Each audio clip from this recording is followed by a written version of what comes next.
I watched through the bay window as strangers carried out pieces of my life. Mahogany cabinets, porcelain figurines, Victorian clockworks, each item disappearing into the backs of vehicles parked along our circular driveway. My fingers traced the silver handle of my cane, knuckles whitening as another stranger walked away with my 18th century writing desk. For 63 years, I'd built this collection. Now, in a single afternoon, my children had dismantled it. "Mom, you'll thank us later," Rachel said, stepping beside me with that corporate efficiency she'd mastered at her investment firm. Her silk blouse rustled as she checked her watch, a Cartier I'd given her for her 40th birthday. "The maintenance alone was costing you a fortune." I didn't respond. There was a special irony watching her wear that watch while liquidating my collection. "The estate sale company said they've never seen such interest," Michael added from the doorway, his voice carrying that subtle condescension he'd perfected since becoming a hospital administrator. "Final tally will probably hit 6 figures. 6 figures. As if that number could possibly capture what they'd sold. "I didn't authorize this," I said, my voice steady despite the rage building inside. "I was gone for 3 weeks. 3 weeks at Eleanor's in Florida, and you two decided to sell my life's work." Rachel exchanged that look with her brother, the one they thought I couldn't interpret. The mom's being difficult again look they'd perfected in their 40s when they'd unsuccessfully tried convincing me to move to assisted living. "Mom, we've discussed the downsizing for months," Michael said, his tone carrying the practiced patience he used with difficult patients. "You agreed it was time." "I agreed to consider it," I corrected him, "not to auction everything while I was away." "You've been considering it for 2 years, Rachel sighed, checking her watch again. "The upkeep on these antiques was draining your accounts. The insurance alone—" "My accounts," I interrupted, turning to face them fully. "My insurance. My antiques." Another look between them. I'd seen it too many times since William passed. 5 years ago. The silent communication that I was becoming a problem to manage rather than a person to respect. "The retirement community needs an answer by next month," Michael reminded me, as if I'd somehow forgotten the brochures they'd been leaving around my house like breadcrumbs. "This sale gives you more than enough to secure your spot and support yourself comfortably." I turned back to the window. A young couple was carrying out my Regency-era mirror, the one William had found in that little shop in Bath on our 25th anniversary. The man stumbled slightly on the front steps, nearly sending the priceless piece crashing to the ground. I closed my eyes. "You had no right," I whispered. "We had every right," Rachel countered, her corporate voice emerging, the one she used for difficult negotiations. "The power of attorney is for medical emergencies," I snapped. "Not for liquidating my possessions while I'm perfectly healthy and simply visiting a friend." That stopped them momentarily. They knew I was right about the limitations of the document they'd pressured me to sign after William's stroke. But they'd found a sympathetic attorney who'd helped them stretch its interpretation. "Mom, be reasonable," Michael tried again. "At 78, this house is too much for you. The antiques needed special climate control, security systems, regular appraisals." "All of which I managed perfectly well," I replied, watching as the estate sale attendant handed a receipt to someone walking away with my Tiffany lamp. "Did either of you even look at the records in my study? The collection was self-sustaining." That caught Rachel's attention. "What do you mean, self-sustaining?" Of course, that would be the detail that interested her. Rachel had always been fascinated by finances, even as a child categorizing her allowance into neat spreadsheets. William had encouraged that analytical mind, later paying for her MBA at Stanford. I'd hoped education would broaden her perspective, but instead, it had narrowed her vision to spreadsheets and profit margins. "Each piece funded the maintenance of the others," I said simply, not bothering to elaborate. They hadn't cared enough to ask before selling everything. They didn't deserve the full explanation now. Michael checked his phone, frowning at some message. The estate company needs the master bedroom cleared within the hour. They have buyers waiting for the bedroom set. My bedroom set. The hand-carved, four-poster bed where William and I had spent 47 years together. Where he'd died holding my hand one rainy Tuesday morning. No, I said firmly, grasping my cane and standing. That's where I draw the line. Mom, it's already sold, Rachel said, her tone softening slightly, recognizing she'd hit a boundary. The Braxtons paid $18,000 for it. Then they'll have to be disappointed, I replied, making my way toward the grand staircase. Some things aren't for sale. I could hear them whispering urgently behind me as I gripped the mahogany banister, taking each step with deliberate slowness. Not because I needed to. Despite their concerns about my frailty, I was in excellent health. But because I needed time to think. What they'd done was unforgivable. But more importantly, it was dangerous. They had no idea what they'd put into motion.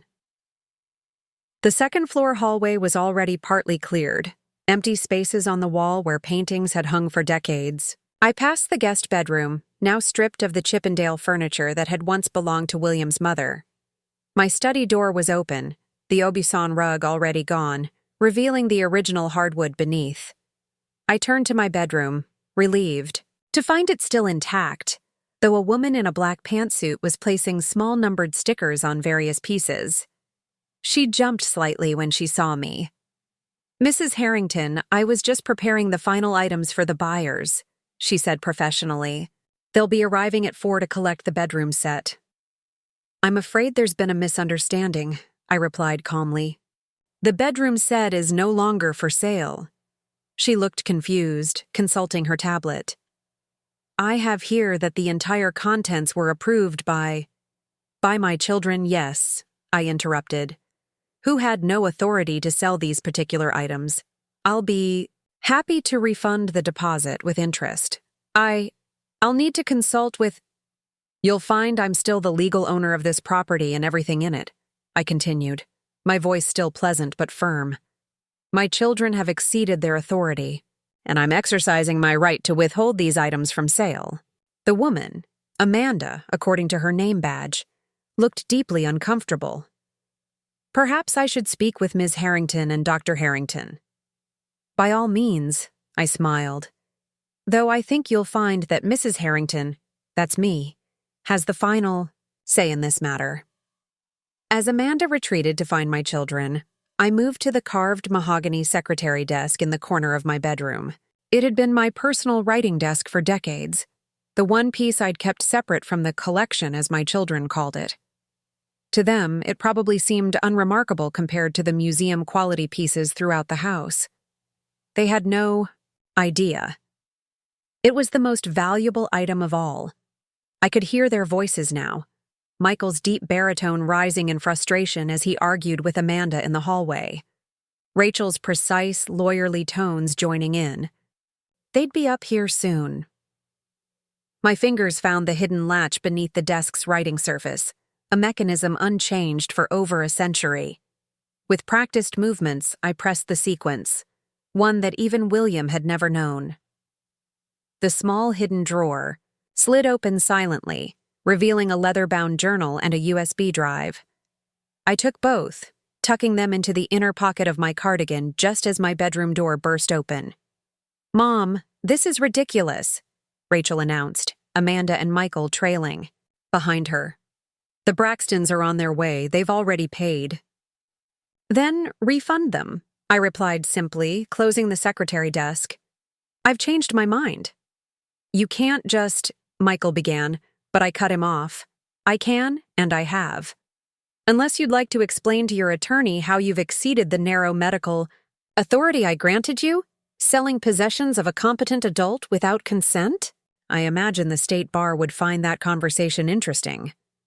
That silenced him.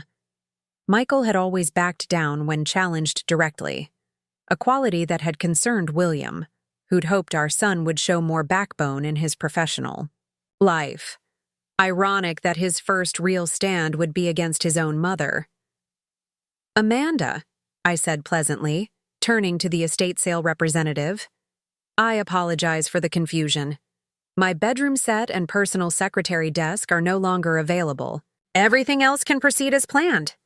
The woman looked between us, clearly uncomfortable with the family drama unfolding. "I'll need something in writing," she said finally. "Of course," I replied, moving to the secretary desk and extracting a sheet of stationery. In clear handwriting, I wrote out a statement withdrawing specific items from the sale, then signed and dated it. As I handed it to Amanda, Rachel stepped forward. "This is a mistake, Mom. The retirement community is not my concern," I finished for her. "I never agreed to move there. That was your plan, not mine." "Then what is your plan?" Michael asked, frustration evident in his voice. "This house is too big for you alone. The property taxes alone are also not your concern," I interrupted again. "My finances are in perfect order." Another lie. After what they'd done today, my carefully constructed financial network was in shambles. 63 years of strategic acquisitions, each piece connected to the others in ways my children couldn't comprehend. The collection wasn't just valuable. It was a complex system, each item playing a specific role. Amanda quietly excused herself, clearly eager to escape the family tension. When the door closed behind her, Rachel's professional veneer finally cracked. "This is about Dad, isn't it?" she said, her voice softening. "Mom, I know you associate these things with him, but he's been gone 5 years, holding on to all this. It isn't healthy." I almost laughed at the simplicity of her analysis, as if my attachment to the collection was merely sentimental, a widow's inability to let go. "This isn't about your father," I said. "This is about respect. You made decisions about my life, my possessions, without my input or consent. You waited until I was out of town, then dismantled something I've spent my entire adult life building." "Building what exactly?" Michael asked, genuinely confused. "A house full of expensive old furniture?" Now I did laugh, a short, sharp sound that made both my children flinch. "Your father understood," I said finally. "He didn't always approve, but he understood." "Understood what?" Rachel pressed. I studied them both, these adults who had once been the center of my world. When had we become so disconnected? When had they stopped seeing me as a person with agency and purpose, reducing me to a problem to be managed? "It doesn't matter now," I said quietly. "What's done is done. Most of the collection is gone, and with it, opportunities I can never recover. But these pieces stay." I gestured to the bedroom set and secretary desk. "Mom," Michael began. "No," I said firmly. "I've made my decision. Now, if you'll excuse me, I'd like some privacy. It's been a rather trying day, discovering my children have sold my possessions behind my back." The guilt tactic worked, as I knew it would. For all their corporate ruthlessness, both still carried the ingrained responses of the children I'd raised. They retreated, Rachel pausing at the door. "We were trying to help," she said quietly. "We worry about you here alone." "I know," I replied, softening slightly. "But next time, try asking me first." When the door closed behind them, I let out a long, slow breath. Moving to the window, I watched as the last of the buyers drove away with pieces of my collection. Decades of careful work, scattered to the winds in a single afternoon. I removed the journal and USB drive from my pocket, placing them on the bed. The leather cover was worn smooth from handling, the pages filled with my precise handwriting. Locations, dates, provenance information. The USB contained the digital backup, along with photographs and scanned documents. Together, they held the true story of my collection. Not the sanitized version my children believed, a wealthy widow's expensive hobby, but the real purpose behind each acquisition. I sank onto the edge of the bed, suddenly feeling every one of my 78 years. The collection had been my life's work, not just an accumulation of beautiful objects, but a carefully constructed network, each piece connected to specific events, specific people. Some connections were benign, a record of historical significance or artistic importance. Others were more complex, more dangerous. And now those connections had been severed, the network dismantled, the pieces scattered among strangers who had no idea what they'd purchased. I opened the journal to the latest entry, dated just before my trip to Florida. A comprehensive list of each item in the collection, its location in the house, and most importantly, its connection to the others. My finger traced down the page, tallying what had been lost today. The Georgian silver tea service that had belonged to the Whitmore family, gone. The Art Nouveau vase with its hidden compartment, gone. The Victorian writing slope with the false bottom, gone. And with them, decades of secrets I'd carefully preserved. My cell phone chimed with a message. Not from Rachel or Michael. They were probably still downstairs deciding how to handle their difficult mother. But from a number I recognized immediately, Thomas Blackwood. The only other person who understood what my collection truly represented. The message was simple. They're noticing the pieces appearing on the market. Call me. I closed the journal with a sigh. Thomas had warned me something like this might happen. Your children don't understand what they're guarding, he'd said. Last year when I'd refused his offer to move the collection to more secure location. If anything happens to you. I'd dismissed his concerns then. Rachel and Michael might not know the collection's true significance, but they respected my attachment to it. Or so I'd thought. Now Thomas's warning had proven prophetic. The collection was scattered, and with it, the protective network I'd built over decades. Worse, the sudden appearance of so many connected pieces on the market would raise flags in certain circles. People who understood what these antiques really were. People who'd been searching for them for a very long time. I moved to the window again, scanning the street below. The estate sale vans were gone now, the driveway empty except for Rachel's Audi and Michael's Tesla. To anyone passing, it would look like an ordinary day at the Harrington estate, not the aftermath of a catastrophe. I picked up my phone and sent Thomas a brief reply. Too late. Collection sold. Only the bedroom set and secretary remain. His response came seconds later. Secure what's left. Coming to you tonight. I tucked the phone away, considering my options. I could feel the familiar surge of adrenaline, a sensation I hadn't experienced in years. The careful, comfortable routine of retirement had been shattered, throwing me back into a world I'd thought long behind me. A world where antiques were more than just valuable collectibles. A world where provenance could be a matter of life and death. A world I'd kept hidden from my children their entire lives. Footsteps in the hallway signaled Rachel's approach. I quickly returned the journal and USB drive to their hiding place. Whatever came next, I needed to handle my children first. They had no idea what they'd done today, what they'd unwittingly set in motion. As the bedroom door opened, I squared my shoulders and prepared to navigate the most challenging role of my life. Convincing my children I was nothing more than the elderly mother they believed me to be, while secretly working to contain the damage they'd unleashed. They'd sold my antique collection without permission. They had no idea what was hidden inside it. And now we would all face the consequences. We've arranged for dinner, Rachel announced, hovering in the doorway. Her corporate efficiency had reasserted itself, the momentary guilt subsumed beneath. Practiced professionalism. That Italian place you like on Maple, a peace offering, as if Pasta Primavera could somehow compensate for what they'd done.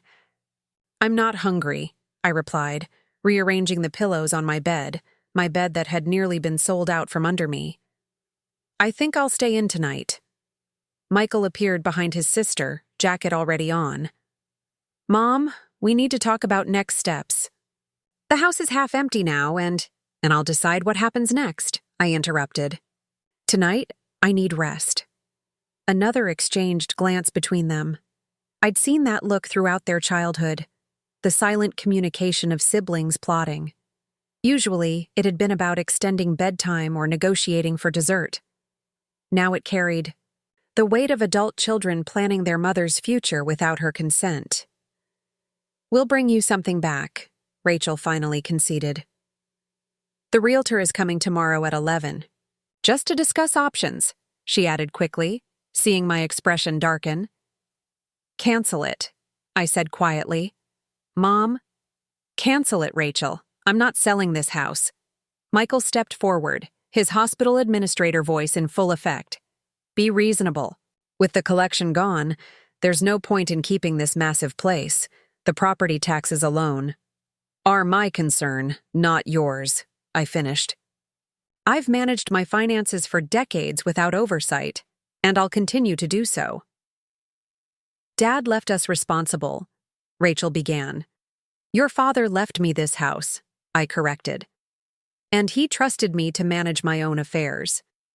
The power of attorney you're so eager to invoke was for medical emergencies only, and you know it." They had the grace to look uncomfortable. William would have been disappointed in them. He'd raised them to respect boundaries, to value integrity over expedience. Somewhere along the way, those lessons had been forgotten. "We're worried about you," Michael said softly. "Living alone with all these valuable things, it's not safe." I almost laughed at the irony. They were worried about my safety now, after selling off the very items that had protected me for decades. "I'm perfectly safe," I assured him. "Now please, I need some time alone." Reluctantly, they retreated. I listened to their footsteps descending the stairs, followed by the murmur of voices in the foyer. The front door opened and closed, then the purr of expensive car engines fading down the driveway. Finally alone, I moved quickly to the secretary desk, retrieving the journal and USB drive. From my closet, I pulled out an old leather handbag, one Rachel had tried repeatedly to replace with something more age-appropriate. Inside, I placed the journal, the drive, and a small velvet pouch from my jewelry box. Thomas would arrive within hours. I needed to be ready. Opening the bedroom window, I surveyed the grounds of the estate. The gardens William had loved so much were still well maintained, though the gardeners came less frequently now. The perimeter wall was intact, the security gate closed. To casual observation, the Harrington estate remained an impenetrable fortress of old money and privilege. But I knew better. With the collection gone, the house's invisible defenses had been critically weakened. I moved to my bathroom, opening the medicine cabinet that Rachel insisted on rearranging during her visits. Behind the orderly rows of prescription bottles, most of which I didn't actually need but kept to satisfy my children's expectation of age-related ailments, I pressed against the back panel. It slid aside, revealing a small safe. The combination was simple. William's birthday, though not in the obvious order anyone might guess. Inside lay a passport in a name my children had never heard, a stack of $100 bills, and a slim, matte black phone. I powered on the phone for the first time in years. It connected immediately to a secure network, then chimed with incoming messages, all from Thomas, growing increasingly urgent over the past hour. "They're moving faster than anticipated. Secure your position. Do not trust anyone who approaches the house. ETA 90 minutes. I frowned at the messages.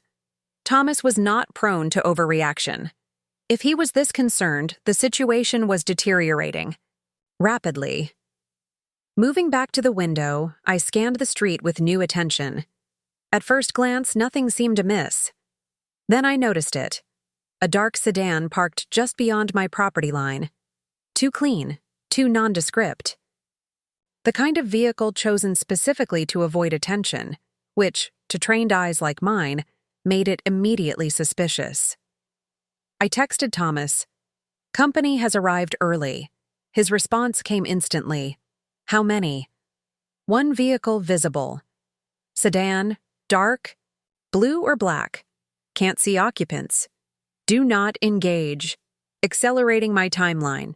60 minutes. I slipped the phone into my pocket and returned to the bathroom, closing the medicine cabinet and erasing any evidence of the hidden safe. In my bedroom, I changed from my house clothes into something more practical. Dark slacks, a navy sweater, sensible shoes. Clothing Rachel would approve of for a woman my age, but selected for very different reasons than she might suspect. From beneath my mattress, I extracted a slim leather case, another relic from a life my children knew nothing about. Inside was a single key, ornate and old-fashioned, but modified in ways invisible to casual inspection. I tucked it into my pocket alongside the phone, then gathered my handbag and cane. The cane was another concession to my children's perception of my age, but like many things in my life, it served dual purposes. The silver handle concealed a mechanism that transformed it from mobility aid to weapon in seconds. A weapon I hoped I wouldn't need tonight. Downstairs, the house felt eerily empty. Spaces where antiques had stood for decades now revealed patches of unfaded carpet, cleaner wallpaper, the ghostly outlines of absent furniture. I moved through the rooms methodically, checking windows and doors, drawing curtains against curious eyes. In William's study, now stripped of his beloved bookshelves and the Chippendale desk where he'd managed family finances, I paused before his portrait. Painted for our 40th anniversary, it captured his quiet dignity, the intelligence in his gray eyes, the slight smile that had always been reserved just for me. "They've dismantled everything," I told his painted face. "Just as you warned they might." William had understood the importance of the collection, though he'd never fully approved of its origins or purpose. "It's dangerous, Eleanor," he'd argued in the early years of our marriage. "You can't keep living this double life." But as decades passed with no repercussions, his concerns had faded. The collection became simply another aspect of our shared life, its true significance fading into background noise. Until now. My phone vibrated with another message from Thomas. "Coming in through the garden entrance. 30 minutes. Be ready." I checked the security panel hidden behind William's portrait, confirming the garden gate's access code remained unchanged. Then I made my way to the kitchen, another room rendered strange by absence. The antique copper pots that had hung above the center island were gone. The Victorian tea cart that had stood in the breakfast nook had vanished. I put water on to boil, a normal grandmotherly activity should Rachel and Michael return unexpectedly. Then I moved to the window overlooking the back garden, peering through the lace curtains. The dark sedan had repositioned. Now it sat just beyond the garden wall, partially obscured by the old oak tree but visible enough that I could make out two silhouettes inside. They weren't bothering to hide their surveillance anymore, which meant they believed they had me cornered. I smiled slightly at their presumption. Age had slowed me, certainly. The network I'd once commanded had atrophied through decades of peaceful retirement. But they were mistaken if they thought the elderly widow of William Harrington was defenseless.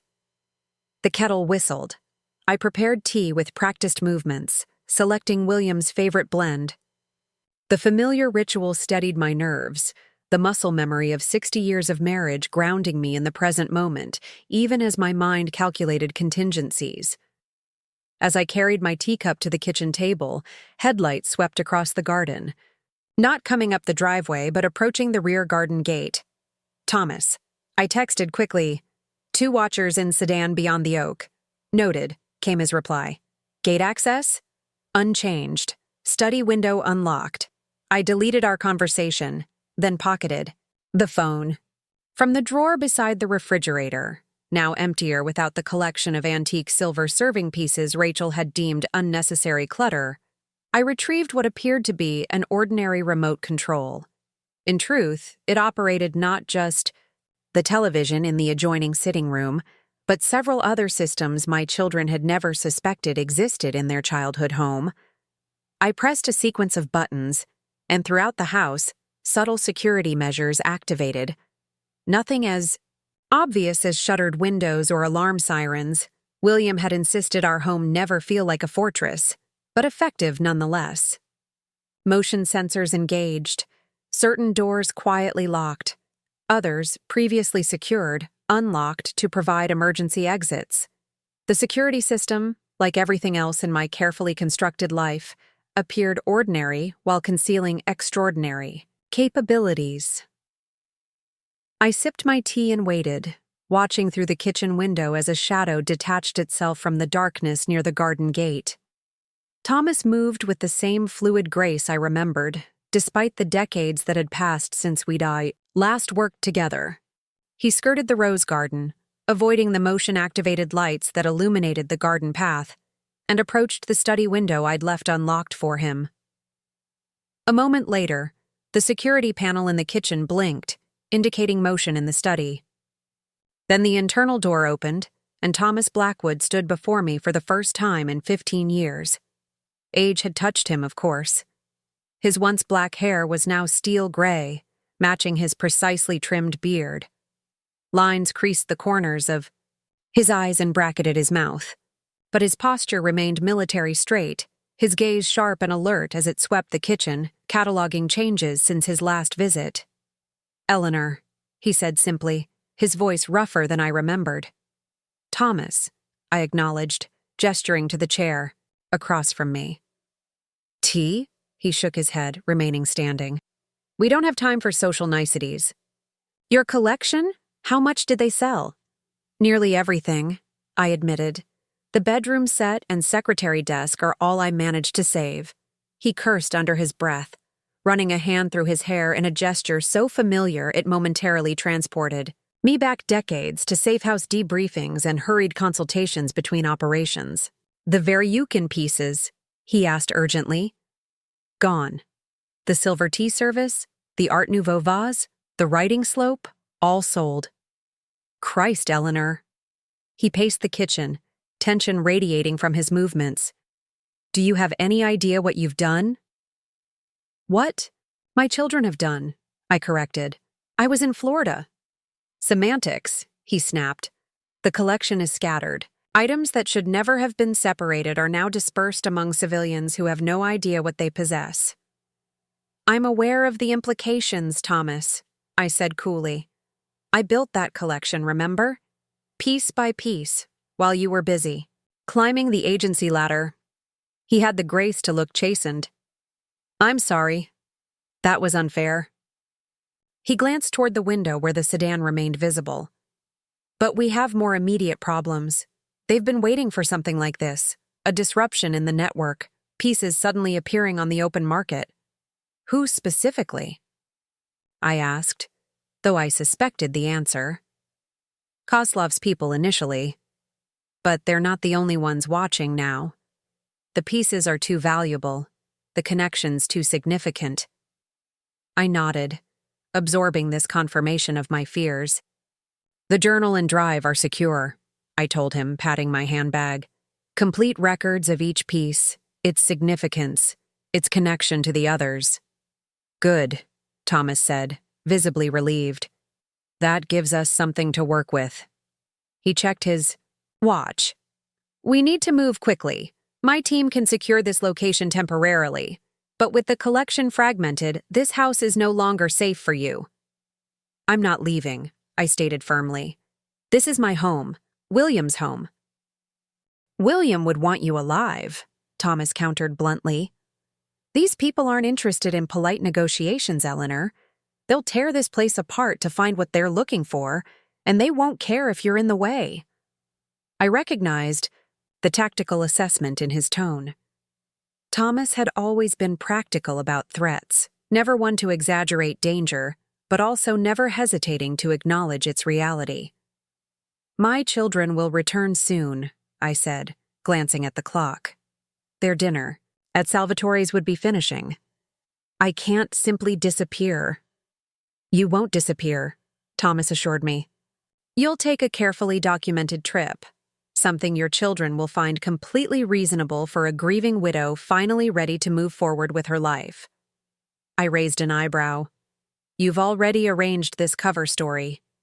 He didn't deny it. I've been monitoring the situation, Eleanor. When your collection started appearing in online auction listings this morning, we had to act quickly. We? I questioned. The agency is involved?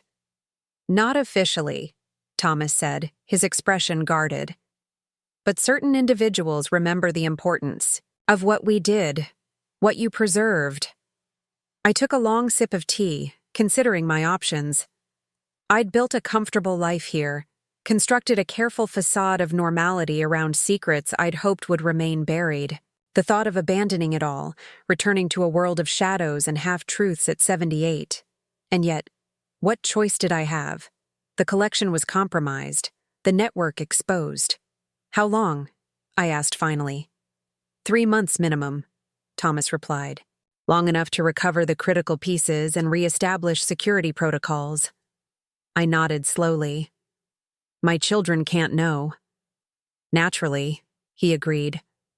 As far as they're concerned, you're taking that European river cruise you've talked about for years. Finally embracing life after William's passing. Of course, Thomas would know about the cruise brochures Rachel had been leaving around the house. His surveillance had always been thorough. The sedan outside, I said, returning to more immediate concerns. Your team will handle them? Thomas's smile held no warmth. Already in progress. As if on cue, my phone chimed with an alert from the perimeter security system. On the small screen, I could see additional figures approaching the sedan, moving with the coordinated precision that identified them immediately as professionals. Clean extraction, Thomas assured me, noting my expression. No mess for the neighbors to gossip about. I nodded, relieved despite myself. Age had not dulled my resolve, but it had perhaps softened certain edges. The thought of violence on my quiet street, in front of homes where children played. What about the bedroom set and secretary? I asked, refocusing on practical matters. They can't stay here unprotected. A team is already en route to transport them to a secure location, Thomas replied, along with anything else you need to bring. The enormity of what was happening finally settled on me. After decades of careful normalcy, I was about to step back into the shadows. Leave behind the identity I'd cultivated as Eleanor Harrington, respected widow and community philanthropist, and return to the world where I'd first met Thomas. A world of codes and countersigns, of hidden meanings and deadly stakes. I'll need 30 minutes, I decided, to gather essential items and leave a message for Rachel and Michael. Thomas checked his watch. You have 20. My team will handle the extraction of the furniture. Focus on personal items only.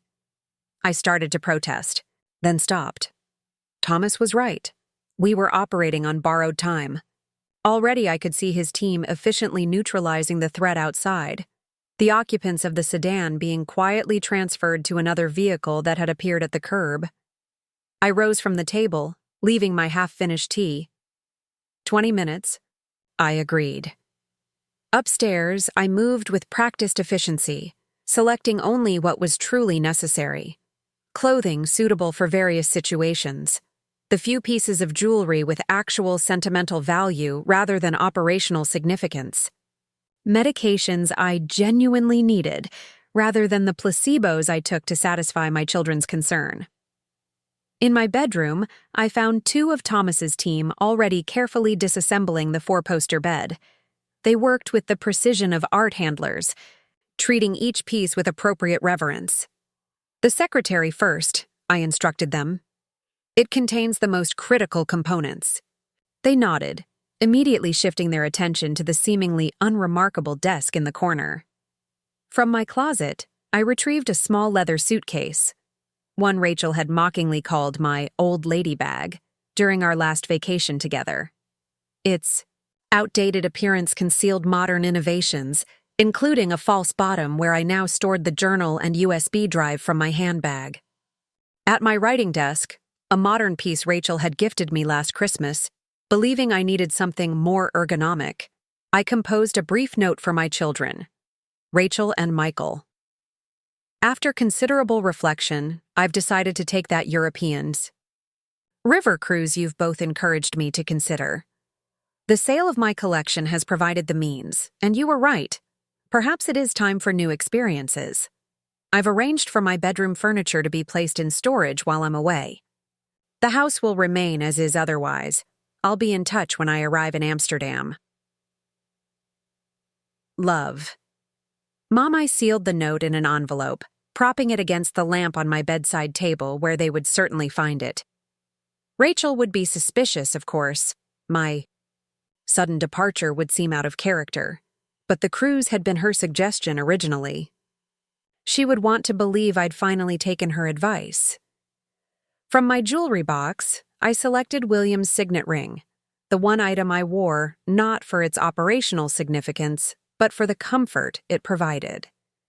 Slipping it onto my right hand, I silently apologized to my late husband for the chaos that had erupted in our home.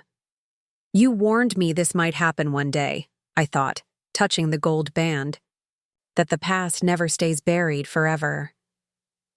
A soft knock at my bedroom door announced Thomas's presence.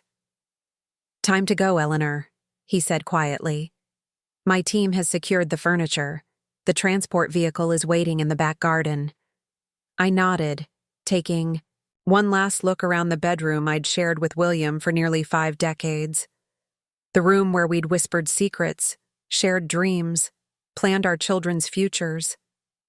The room where I'd held his hand as he slipped away, taking with him the only other person who truly knew who I had been before becoming Eleanor Harrington. I'm ready, I said, lifting my suitcase. Thomas immediately took it from me, his old-world manners unchanged by years or circumstances.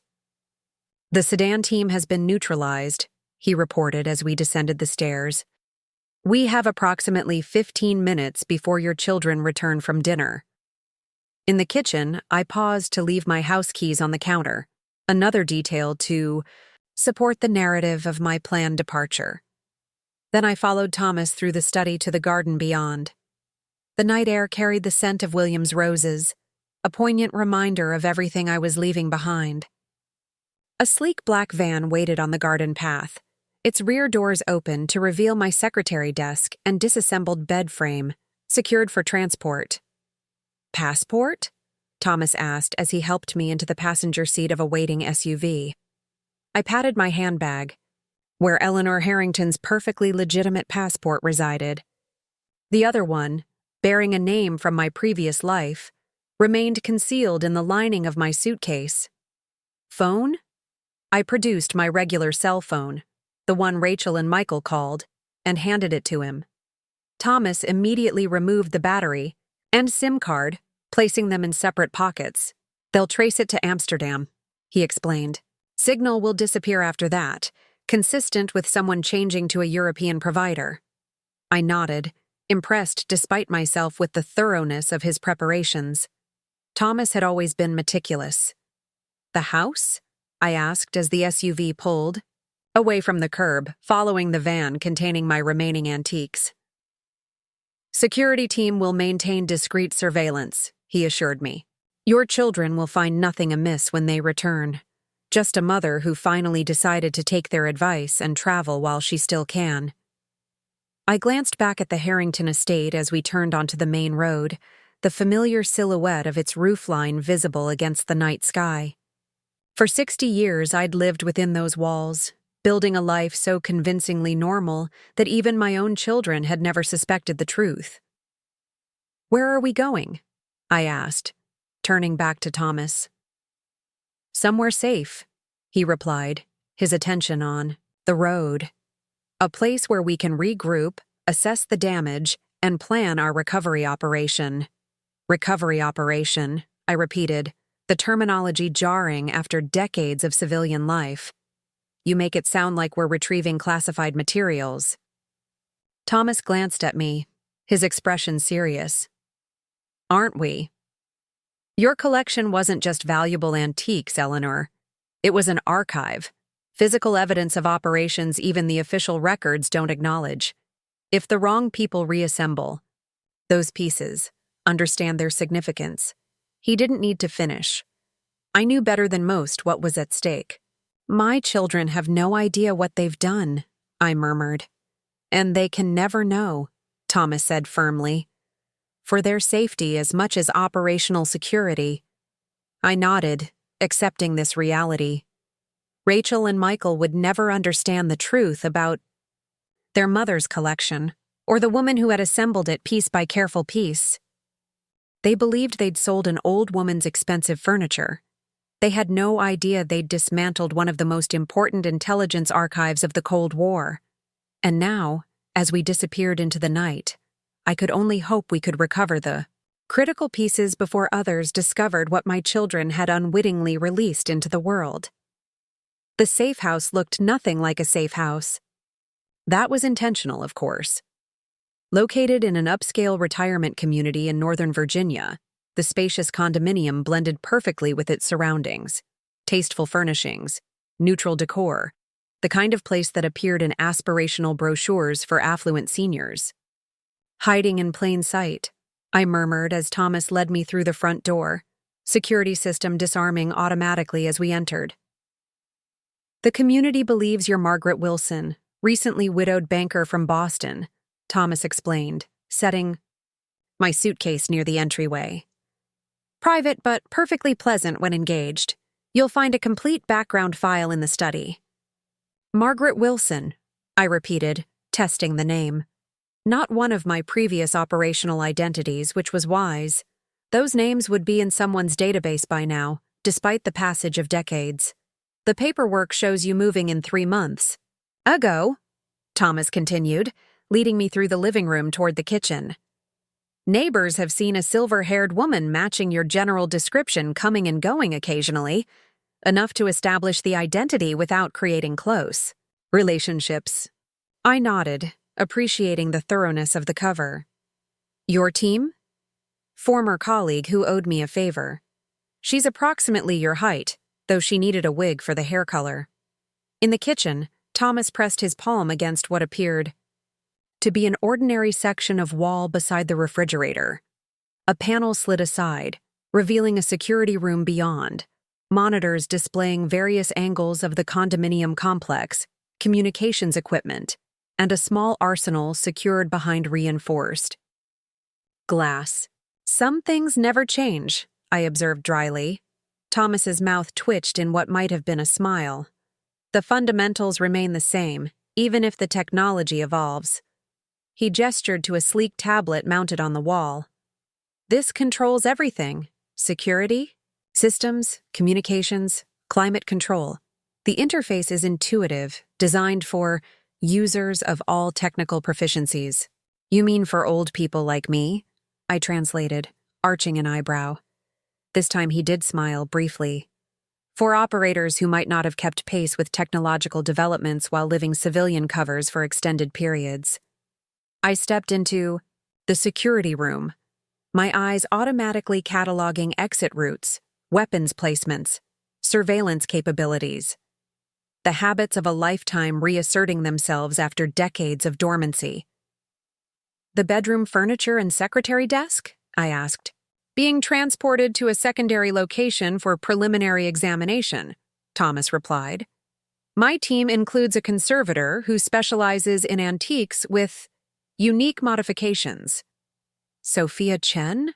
I asked, recalling the brilliant young technician who had helped conceal microfilm and transmitters in my earliest acquisitions. Thomas shook his head. Sophia retired 15 years ago. This is someone new, thoroughly vetted, limited knowledge basis. She'll document the physical components without understanding their significance. I nodded, accepting the operational necessity while feeling a pang of nostalgia for former colleagues. How many were still alive? How many would remember the young woman I'd been before becoming Eleanor Harrington? Your bedroom is through there. Thomas indicated a hallway leading from the living room. Clothes appropriate for Margaret Wilson are in the closet, though your own items should arrive tomorrow after security screening. And my children? I asked, the reality of my situation settling more firmly with each passing minute. When they find my note? A call will be placed from Amsterdam in approximately 18 hours, Thomas explained. Routing protocols will make it untraceable, and voice modulation will account for any connection issues. You'll have 5 minutes to reassure them you've arrived safely. The methodical precision of his arrangements reminded me of our earlier work together, Thomas orchestrating operational details while I handled the field assignments. Some dynamics never changed, despite the decades between. "Who else knows I'm here?" I asked, the security officer's instincts resurfacing. 4 people, including myself, Thomas answered. My immediate team only. This hasn't gone through official channels. Meaning the agency doesn't know you've extracted a retired asset, I clarified. The agency, Thomas said carefully, would have handled this differently. Their protocols for compromised archives emphasize containment over recovery. The implication was clear. Official channels would have prioritized ensuring the information in my collection never became public, potentially at my expense. So you're operating independently, I concluded. Let's call it a private consulting arrangement, Thomas suggested, his tone light but his eyes serious. Certain former colleagues believe your collection is worth protecting and that you've earned the right to determine its fate. I studied him.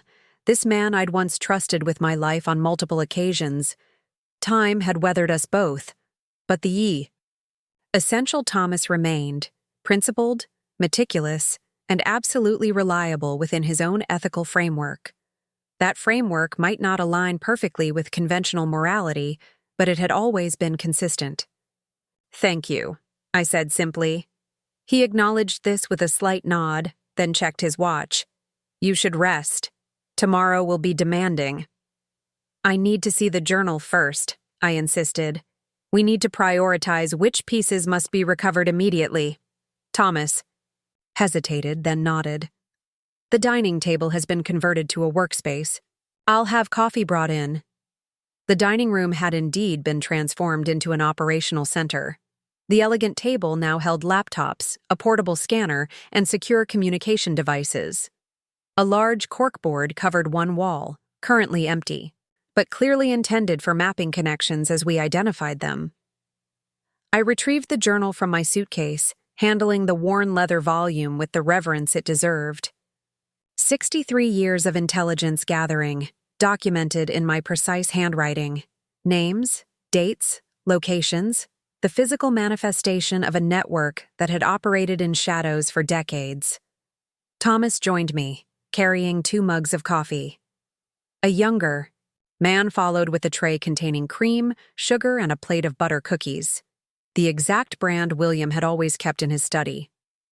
"This is David," Thomas introduced him. "Communications specialist, former naval intelligence.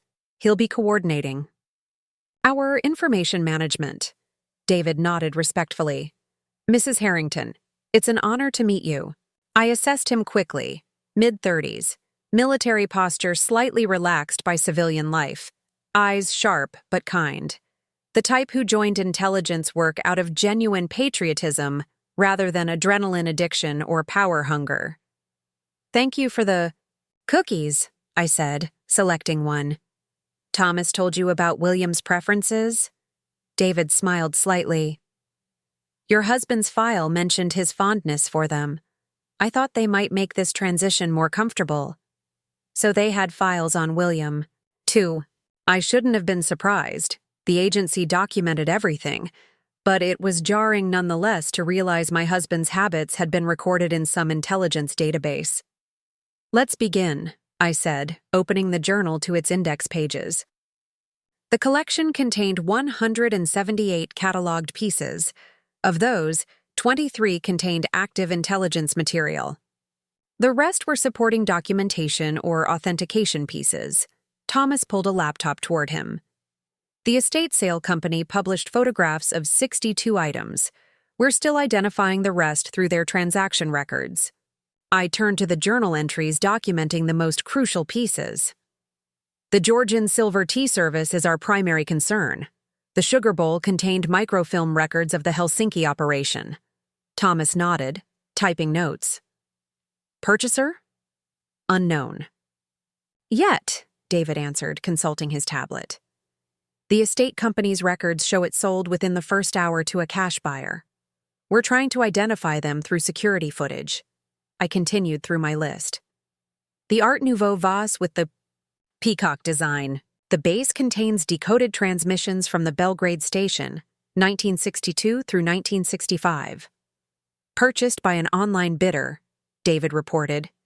Username traces back to an antiques dealer in Boston specializing in Art Nouveau, Alexandra Mercer. Legitimate. Dealer or front? Thomas asked. David shrugged. Still investigating. The business has been operating for 15 years, maintained an A+ rating with the Better Business Bureau. Could be legitimate. And the Victorian writing slope? I asked, referring to the portable writing desk that had been one of William's favorite pieces. Sold to a Dr. Edward Blackwell, David reported. Neurologist from Chicago. Apparent antiques enthusiast. No obvious red flags.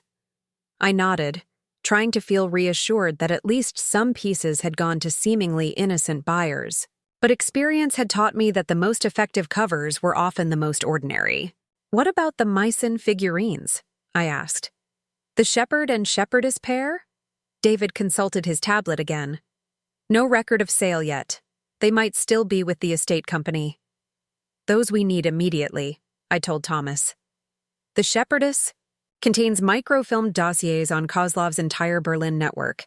Names, safe houses, communication protocols. Thomas's expression tightened. If Kozlov's people get their hands on that.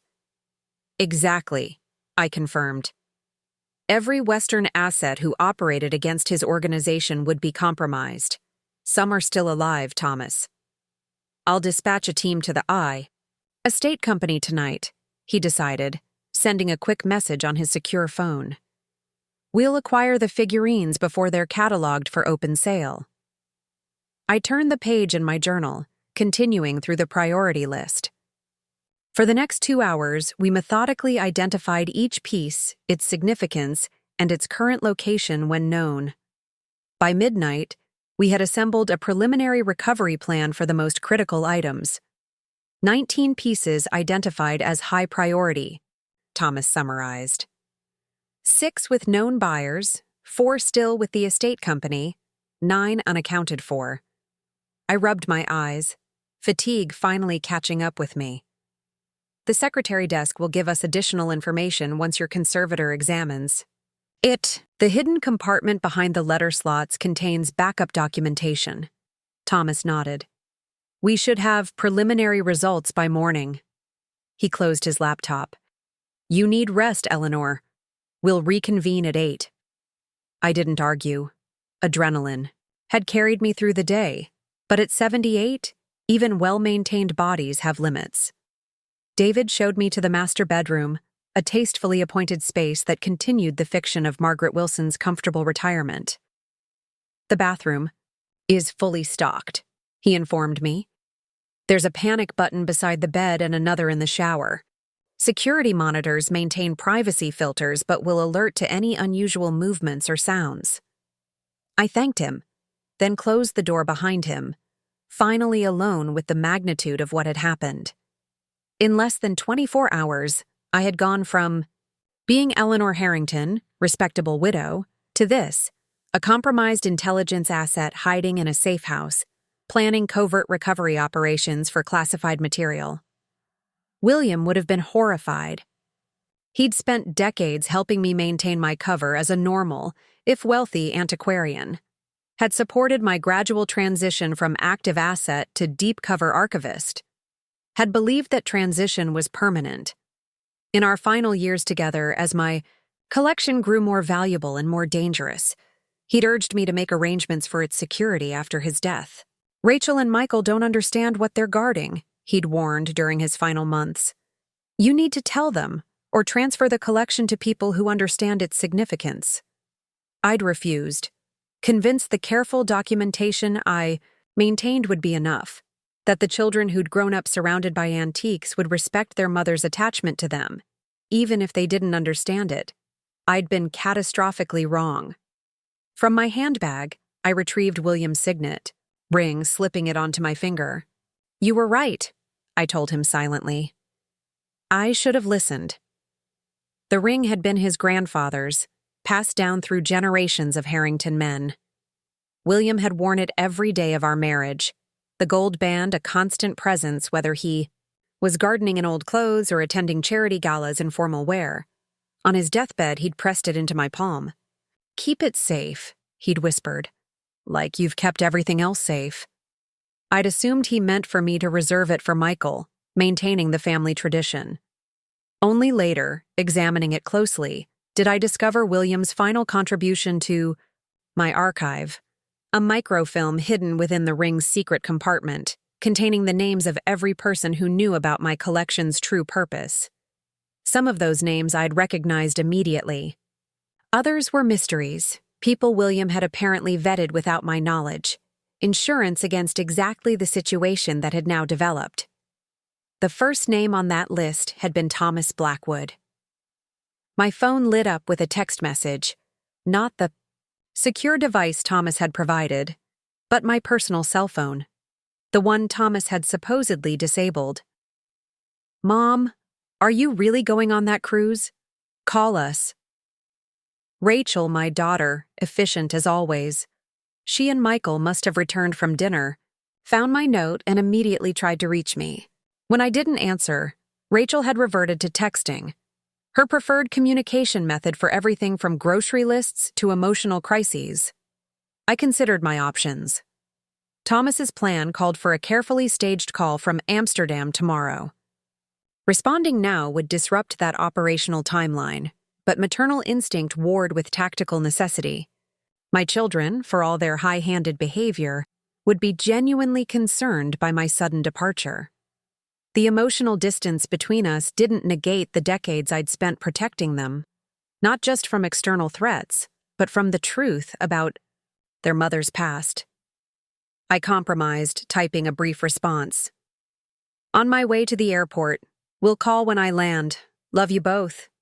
Then, I powered off the phone completely and removed the battery, following proper protocol despite Thomas's earlier precautions. Old habits reasserted themselves with surprising ease.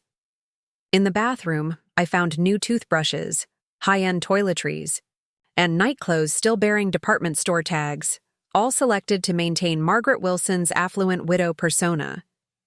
I showered quickly, changed, and returned to the bedroom. The bed was firm but comfortable, the sheets high-quality cotton with a thread count William would have approved. I lay down, expecting sleep to elude me after the day's events. Instead, exhaustion claimed me almost immediately, pulling me into dreams populated by antiques that whispered secrets and children who couldn't understand the language they spoke.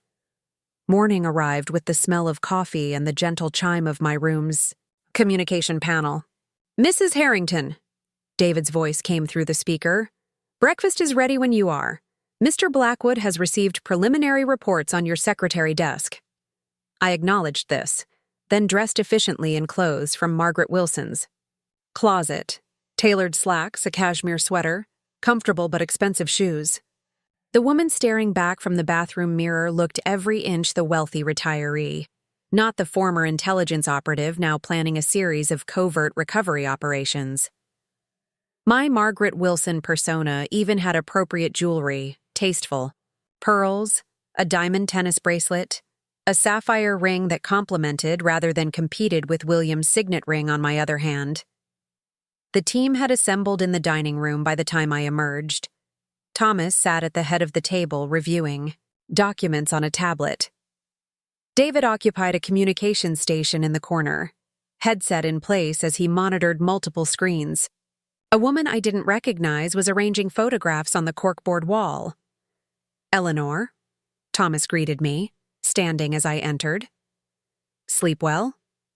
"Well enough," I replied, accepting the cup of coffee he offered. "Status update?" Thomas gestured to the woman at the corkboard. "This is Alicia Torres, our field coordinator. She's been analyzing the estate sale photographs, identifying potential bidders of interest." Alicia turned, offering a professional nod. Mid-40s South American ancestry with the hyper-awareness of surroundings that marked long-term field operatives. "Mrs. Harrington," she said, "an honor to meet you. Your Moscow extraction protocol is still taught in advanced training." I blinked, surprised. That was classified. It was declassified as a teaching model in 2005, Thomas explained. Though the subject names remain redacted, I absorbed this information with mixed feelings.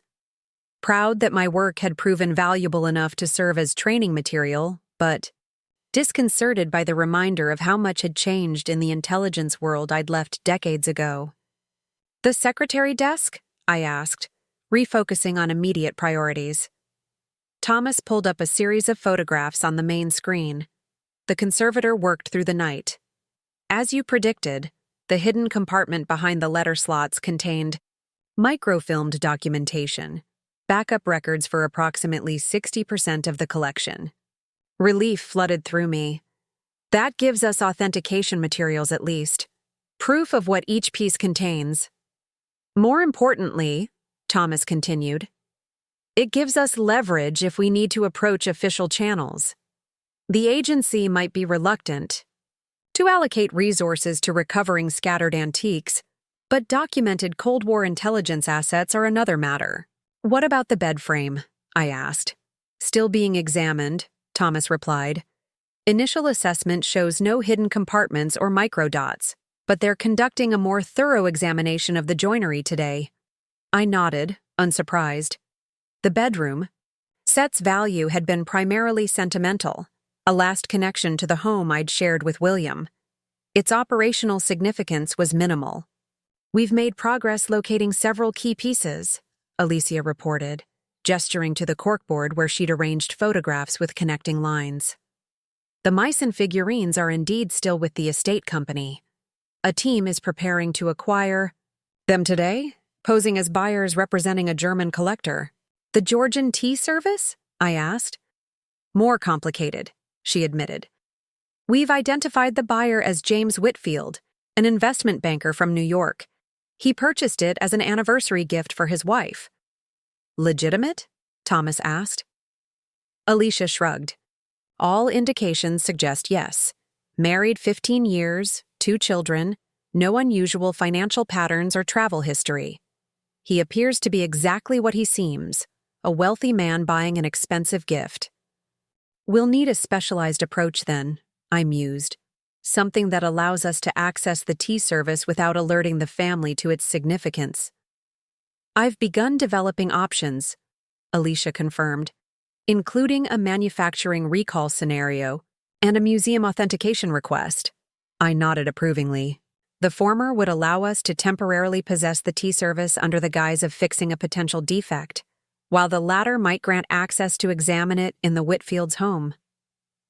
"The Art Nouveau vase is currently in transit to Alexandra, Mercer's Gallery in Boston," David reported from his station.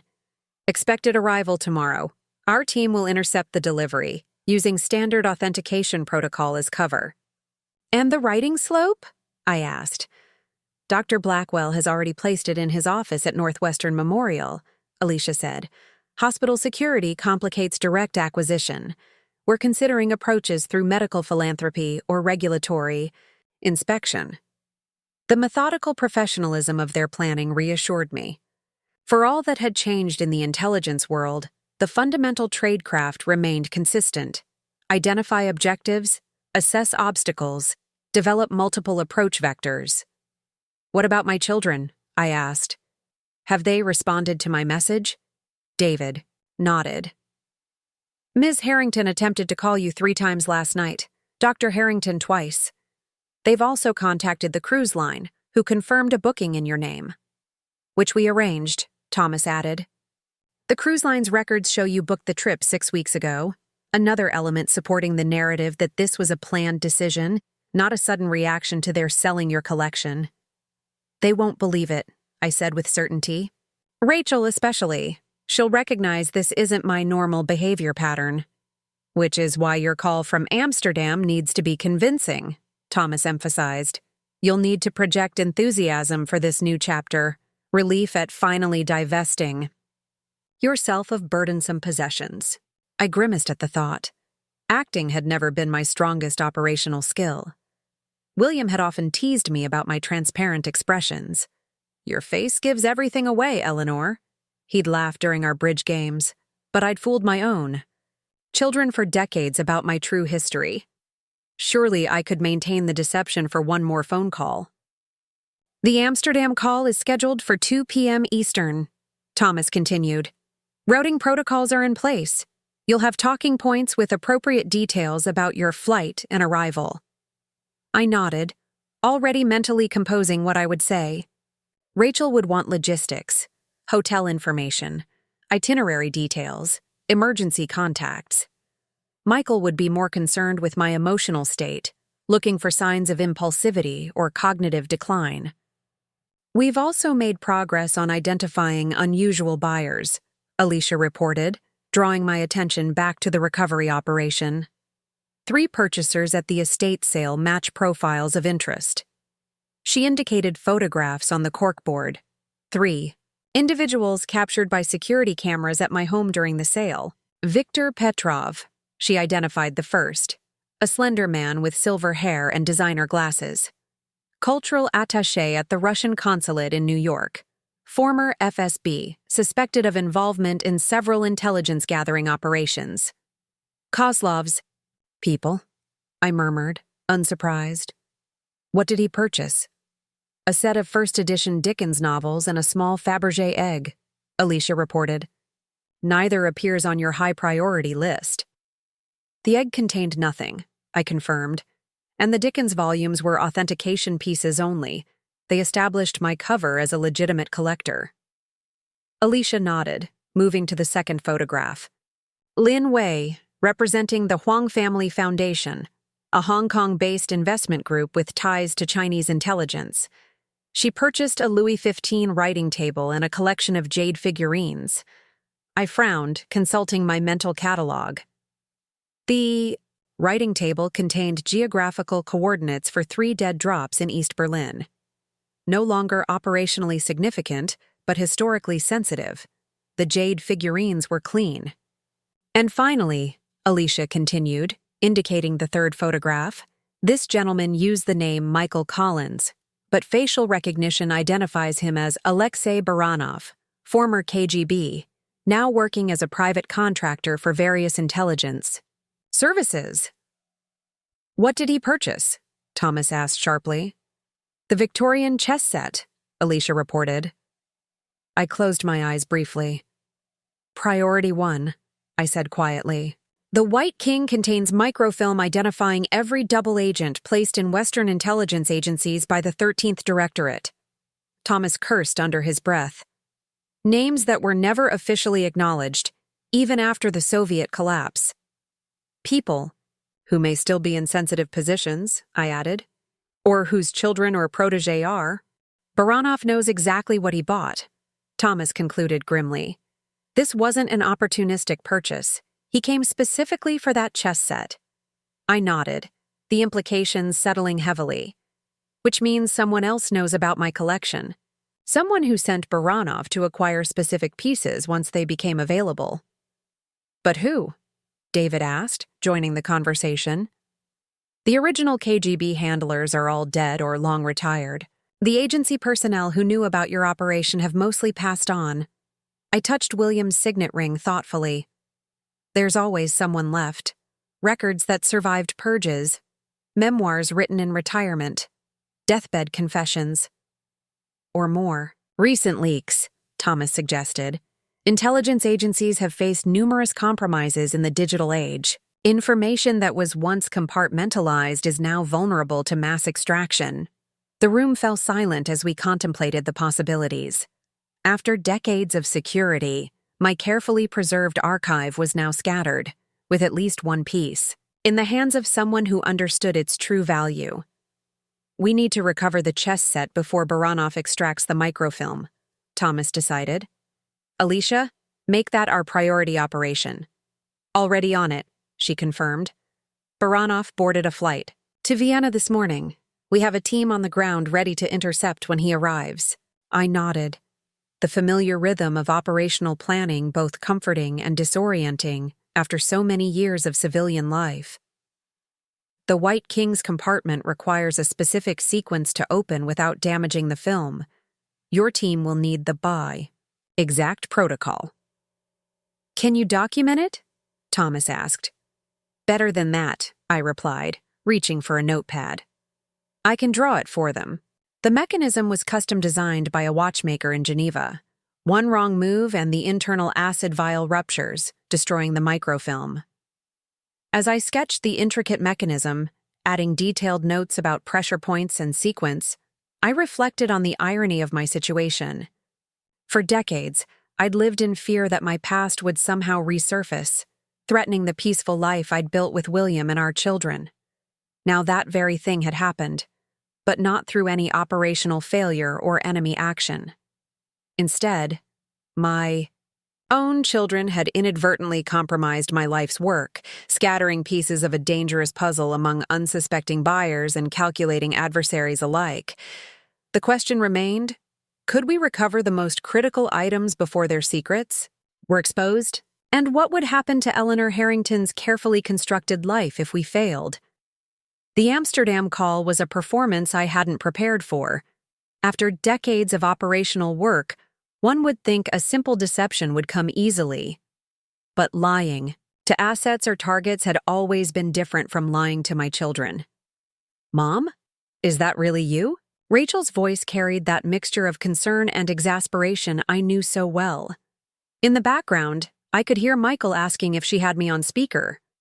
Of course it's me, I replied, infusing my voice with an enthusiasm I didn't feel. The connections, not great. International calls, you know. Where exactly are you? Rachel demanded. We tried calling the cruise line, and they said embarkation isn't until tomorrow. Clever girl. Always checking details, always finding inconsistencies. She would have made an excellent analyst. I decided to spend a day in Amsterdam first. I improvised, following the rough script Thomas had prepared. The hotel concierge recommended this lovely little cafe near the Rijksmuseum. The architecture is just stunning. Mom, Michael's voice now, closer to the phone. This isn't like you. You've never been impulsive. I laughed, the sound only slightly forced. Perhaps it's time I tried impulsivity. Your father always handled all our travel arrangements. I thought it might be liberating to make my own plans for once. A strategic mention of William, always guaranteed to soften their scrutiny. Both children had idolized their father, viewing his death as the end of an era not just for the family, but for me personally. They'd interpreted my grief as evidence of helplessness, never understanding that I'd been managing complex operations while they were still in diapers. You should have told us, Rachel persisted. We would have helped with arrangements, made sure everything was properly organized. Like, you organized the estate sale? I asked, allowing a hint of sharpness to enter my tone. Silence on the other end. Then Michael, placating. We deserved that. But we're worried about you, Mom. This sudden decision wasn't sudden at all, I countered. I've been considering this trip for months. The estate sale simply provided the final push and the funds I needed. What about your medication schedule? Rachel asked, ever practical. Did you bring enough for the full 3 weeks? And what about your heart condition? My fictional heart condition, a minor fabrication I'd established years ago to explain regular visits to a cardiologist, who was actually my contact for delivering archive updates. All taken care of, I assured her. Dr. Winters adjusted my prescription schedule for the time zone changes. He thought the trip was an excellent idea, by the way. Said I've been cooped up in that house too long. Another strategic invocation of authority, the respected doctor whose opinion they couldn't easily dismiss. The bedroom furniture, Michael said suddenly. The movers came for it yesterday. Where did you arrange to have it stored? Thomas, listening to our call through headphones, gave me a thumbs up. The decoy movers had successfully maintained our cover story. Richardson's storage, I replied, naming a high-end facility that catered to wealthy clients. They specialize in antiques. The secretary desk, too. I couldn't bear to part with those particular pieces. But you were fine with us selling everything else? Rachel asked, the hurt evident in her voice despite her attempt to sound clinical. Not fine, exactly, I admitted, allowing genuine emotion to color my words. But I've come to realize that William was right. He always said I was the curator of those pieces, not their owner. That eventually they would need to find new homes, new guardians. It was as close to the truth as I dared come. William had indeed spoken those words, though with a very different meaning than my children would interpret. You've never talked like this before, Michael said, the concern in his voice shifting toward something harder to deflect, confusion tinged with suspicion. Nearly dying has a way of clarifying priorities, I replied softly. Another strategic truth. My recent bout of pneumonia, actually a precautionary hospitalization after a surveillance team had identified a potential threat near my home, had been severe enough to frighten my children. They'd hovered anxiously by my hospital bed, suddenly confronted with my mortality. I just wish you'd included us in this decision, Rachel said, her corporate efficiency reasserting itself. We could have helped with logistics, made sure everything was properly arranged. Sometimes a woman my age needs to prove she can still arrange her own affairs, I replied, a gentle rebuke wrapped in self-deprecation. Now tell me, how are things at home? Has the estate company finished their work? The tactical shift worked. Rachel launched into a detailed report about the sale's final tally, the cleaning service she'd arranged for the house, and the security company that would monitor the property during my absence. Michael added updates about his children's school, activities, and his wife's recent promotion. I made appropriate responses, asked follow-up questions, played the role of interested mother and grandmother while Thomas monitored the call duration. After exactly 15 minutes, long enough to be plausible but not so long as to risk complicating our deception, he gave me the signal to wrap up. The tour group is gathering, I said, fabricating background noise by shuffling papers near the phone. I should go. I'll try to call again when we reach our first port. Be careful, Mom, Michael said, his voice softening. And have fun, I guess. Take lots of pictures, Rachel added, practical as always. And make sure to keep your phone charged. I will, I promised, saying nothing about the disabled phone now sitting in a security cabinet across the room. Love you both. After ending the call, I sat motionless for several moments, the emotional toll of the deception settling heavily. Thomas waited silently, respecting the complexity of the moment. They didn't entirely believe me, I finally said. They believed enough, he countered. Enough to explain your absence and give us time to work. I nodded, acknowledging the tactical truth while still feeling the weight of the emotional falsity.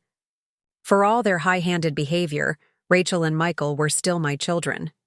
William and I had raised them with certain values, honesty chief among them. The irony that their mother had lived a double life wasn't lost on me. Status update? I asked, deliberately shifting to operational mode. Thomas recognized the transition and responded accordingly. Team Alpha has secured the mice and figurines. They're en route to our facility now. And the chess set? Baranov arrived in Vienna as expected. Our team has him under surveillance, but he's meeting with multiple contacts. We've identified at least 2 former GRU officers among them. I frowned, considering the implications. He's shopping the information, testing the market before extracting the microfilm. That's our assessment, Thomas agreed. It gives us a narrow window of opportunity. As long as the microfilm remains inside the chess piece, we have a chance to recover it. And if he's already removed it? Thomas's expression hardened. Then we moved to containment protocols. The euphemism wasn't lost on me. Containment meant ensuring the information never reached the public domain, by whatever means necessary. I'd authorized such protocols myself, during active service but always as a last resort. Let's hope it doesn't come to that, I said quietly. The operations center door opened and Alicia entered, tablet in hand. Mrs. Harrington, we've located another piece, the Cartier clock that was in your library. I consulted my mental catalog. The mechanism contained microdots documenting the Berlin tunnel operation. Historical significance, but limited current operational value. It was purchased by an interior designer working for the Henderson family in Greenwich, Alicia reported. Installed in their home library yesterday. Approach vector? Thomas asked. We're establishing contact through their insurance company, she replied. Standard authentication and appraisal request. Should give us access by tomorrow afternoon. I nodded approval. The approach was clean, minimally invasive, and unlikely to raise suspicions. The Henderson family would never realize their decorative acquisition had briefly been the subject of an intelligence recovery operation. What about the Louis XV writing table? I asked. The one purchased by Lin Wei for the Huang Foundation. Currently in a private gallery in Manhattan, Alicia reported. Heavily secured. We're still developing approach options. Cultural exchange program, I suggested, drawing on decades-old operational planning. The Huang Foundation frequently loans pieces to museums. A prestigious invitation from a European institution might provide an opportunity to access the piece. During transit, Thomas and Alicia exchanged impressed glances. That's actually brilliant, Alicia admitted. The foundation is aggressively pursuing cultural legitimacy. They're likely to accept a high-profile loan request. Which European institution would be credible? Thomas asked. The Victoria and Albert has an upcoming exhibition on French furniture. I recalled, having read about it in an antiques journal just weeks earlier. If approached correctly, they might extend a last-minute invitation to include exemplary pieces from private collections. Thomas nodded, making notes. We have contacts who could facilitate that approach. Well done, Eleanor. The small burst of professional satisfaction felt strangely energizing. For 20 years, my strategic thinking had been limited to charity, board meetings, and investment decisions. The familiar rhythm of operational planning activated neural pathways I'd thought long dormant. The Georgian silver tea service, I continued, refocusing on our priorities. Any progress with the Whitfield family? We've established contact through their insurance company, David reported from his communication station. Mrs. Whitfield has agreed to an authentication inspection tomorrow morning. Our team will document the sugar bowl and attempt to verify if the microfilm is still intact. Good, I approved. The sugar bowl has a false bottom accessible by pressing the hallmark while rotating the lid counterclockwise. Very subtle, it would never be discovered during normal use. David nodded, adding these details to the operational briefing. What about extraction? If the microfilm is confirmed present? Manufacturing defect scenario, I decided. Offer an immediate replacement, plus compensation for the inconvenience. Most collectors would accept, especially for a piece that's meant to be a gift rather than a museum-quality investment. The planning continued throughout the afternoon, each piece of my scattered collection assessed for intelligence value, current, location, and recovery potential. By evening, we had operational plans for 12 of the 19 high-priority items. You should rest, Thomas advised as the strategy session concluded. Tomorrow will be demanding. But retirement had provided me with more rest than I'd wanted for years. Instead, I moved to the corkboard wall where Alicia had mapped the network of buyers, examining the photographs of people who now possessed pieces of my life's work. James Whitfield, investment banker, beaming as he purchased the Georgian tea service, a surprise for his wife's birthday. Did he have any idea that nested within that elegant sugar bowl was evidence of an operation that had changed the course of cold? War intelligence gathering? Alexandra Mercer, Boston gallery owner, carefully examining the Art Nouveau vase before finalizing her bid. Would she ever discover that the decorative base concealed decoded transmissions that had once saved the lives of 6 Western assets in Belgrade? Dr. Edward Blackwell, respected neurologist, admiring the craftsmanship of the Victorian writing slope. What would this healer think if he knew the portable writing desk contained evidence of a poisoning operation that had eliminated a Soviet double agent in Vienna, ordinary people intersecting with extraordinary secrets, a pattern that had defined my entire career? "Something's bothering you," Thomas observed, joining me at the corkboard. "The dispersal pattern," I said, gesturing to the map. "It's too random. If Kozlov's people or some other organized group were tracking my collection, they would have made a more concentrated effort to acquire specific pieces." Thomas studied the display. "You think the chess set was an isolated target? Not part of a coordinated acquisition effort?" "I think someone identified that particular piece as valuable but doesn't have comprehensive knowledge of the collection," I clarified. "Otherwise, they would have prioritized the Meissen figurines and the Georgian tea service over decorative items with limited intelligence value." "So we're potentially dealing with fragmented information," Thomas concluded. "Someone who knows enough to be dangerous, but not enough to be systematic." "Exactly," I agreed. Which raises the question, what specific information do they have, and where did they get it? The question hung between us, laden with implications. My collection had been documented in only 3 places: my journal, the hidden archives within, selected pieces, and the microfilm William had concealed in his signet ring. The journal had never left my possession. The archives remained hidden within the antiques themselves, which left only William's list, I said quietly, twisting his ring on my finger. "Someone has accessed the names William documented. They're hunting for specific pieces based on incomplete information." Thomas's expression tightened. "The ring has never been compromised. You've had it since William's death." "But he created the microfilm before he died," I pointed out. "What if he shared the information with someone else? A backup contact in case something happened to both of us?"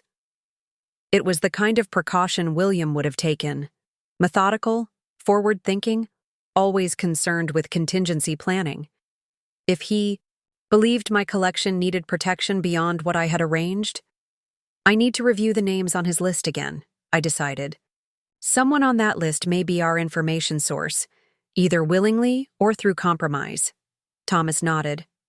"The laboratory should complete their analysis of the ring's microfilm by morning, full magnification and digital enhancement." I hesitated, then removed William's signet ring, handing it to Thomas. "Have them do it now. If someone on that list is behind Baranov's acquisition of the chess set, we need to identify them before recovery operations proceed further." Thomas accepted the ring carefully, recognizing both its operational significance and its personal importance to me. "I'll handle this personally," he promised. As he left to arrange the immediate analysis, I returned my attention to the corkboard, seeing the scattered pieces of my collection with new eyes. Not just as intelligence archives that needed recovery, but as fragments of a puzzle someone else was trying to assemble. Someone with limited but specific knowledge. Who were they? What did they hope to gain from these decades-old secrets? And most concerning of all, did they know about me?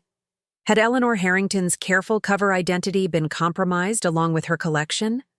The questions multiplied, none with reassuring answers. I had spent decades ensuring that the woman who had once run operations behind the Iron Curtain disappeared completely, subsumed within the identity of William Harrington's charming antique-collecting wife, mother to Rachel and Michael, grandmother to their children. A woman with no exceptional qualities beyond her taste in furniture and her devotion to her family. If that carefully constructed identity was now threatened, the danger extended beyond classified information. It threatened the very foundation of my children's understanding of their mother, their family history, their own identities. David approached, his expression concerned. "Mrs. Harrington, we're receiving a priority communication from the Vienna team." I followed him to the communications station, where a secure video connection was being established. The screen flickered, then stabilized, showing a woman in her 30s with short blonde hair and the unmistakable alertness of a field operative. Nightingale reporting, she began, using the operation's designated call sign. We've encountered a complication. Baranov departed his hotel carrying a small case that wasn't part of his original luggage. The chess set wasn't visible. He's made the exchange, Thomas concluded, returning in time to hear the report. The microfilm has been removed and passed to another courier. That's our assessment, Nightingale confirmed. We're maintaining surveillance on Baranov, but request guidance on secondary pursuit options. I studied the operative's face on the screen, seeing the controlled tension in her expression. Young, but experienced enough to recognize when an operation was evolving beyond its initial parameters. Did you identify the contact who received the case? I asked. Negative, she replied. Exchange occurred in the hotel restaurant during breakfast service. Multiple potential recipients present. We're reviewing surveillance footage now. Thomas turned to me, deferring to my expertise despite technically commanding the operation. It was a subtle acknowledgement of our history and of the fact that these were my archives being compromised. Maintain surveillance on Baranov, I decided, but prioritize identifying the secondary courier. The microfilm is our primary concern, not the original extraction vessel. Understood, Nightingale acknowledged. One additional detail. Baranov made a phone call immediately after the breakfast meeting. We captured one side of the conversation. The Queen has left the board, proceeding to the next phase. I frowned, trying to interpret the chess metaphor. The Queen could refer to the White Queen from the chess set, but that piece contained no intelligence material according to my records. Or it could be operational code, perhaps referring to... He's talking about me, I realized suddenly. I'm the Queen who has left the board. They know I'm no longer at the Harrington estate. Thomas's expression darkened. That significantly complicates matters. If they're tracking your movements, then this safe house could be compromised, I finished. We need to accelerate all recovery operations and prepare for immediate relocation. I'll begin arrangements, David said, already typing commands into his system. Nightingale, I addressed the operative on screen. Adjust your operational parameters. We now believe Baranov is part of a larger operation targeting multiple pieces from the Harrington collection. The chess set was Phase 1. Any indication what Phase 2 might be? She asked. I exchanged glances with Thomas. We're still analyzing that. Maintain surveillance, but proceed with extreme caution. These people know more than we initially assessed. After Nightingale acknowledged and ended the transmission, Thomas turned to me. We need to rethink our entire approach. If they know you've left the estate, they may have also identified recovery operations already in progress. I nodded grimly. Contact all field teams, change authentication protocols and approach vectors. Nothing proceeds according to the original plans. As Thomas issued these instructions, I returned to the corkboard, studying the web of connections with new urgency. If Baranov and his associates were specifically targeting me along with my collection, the calculation changed dramatically. This wasn't just about recovering classified material anymore. It was about protecting my identity, my children, and the life I'd built over 63 years. Eleanor, Thomas called, his voice carrying an unusual edge. You need to see this.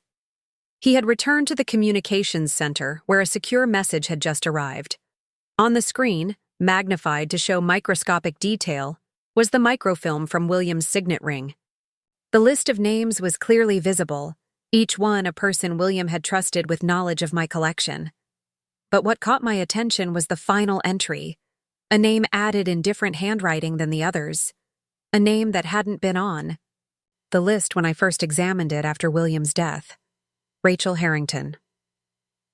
My daughter's name, added to a classified contact list without my knowledge or consent. William told Rachel about the collection, I whispered, the implications crashing over me like a wave. He brought our daughter into this without telling me. Thomas's expression was carefully neutral.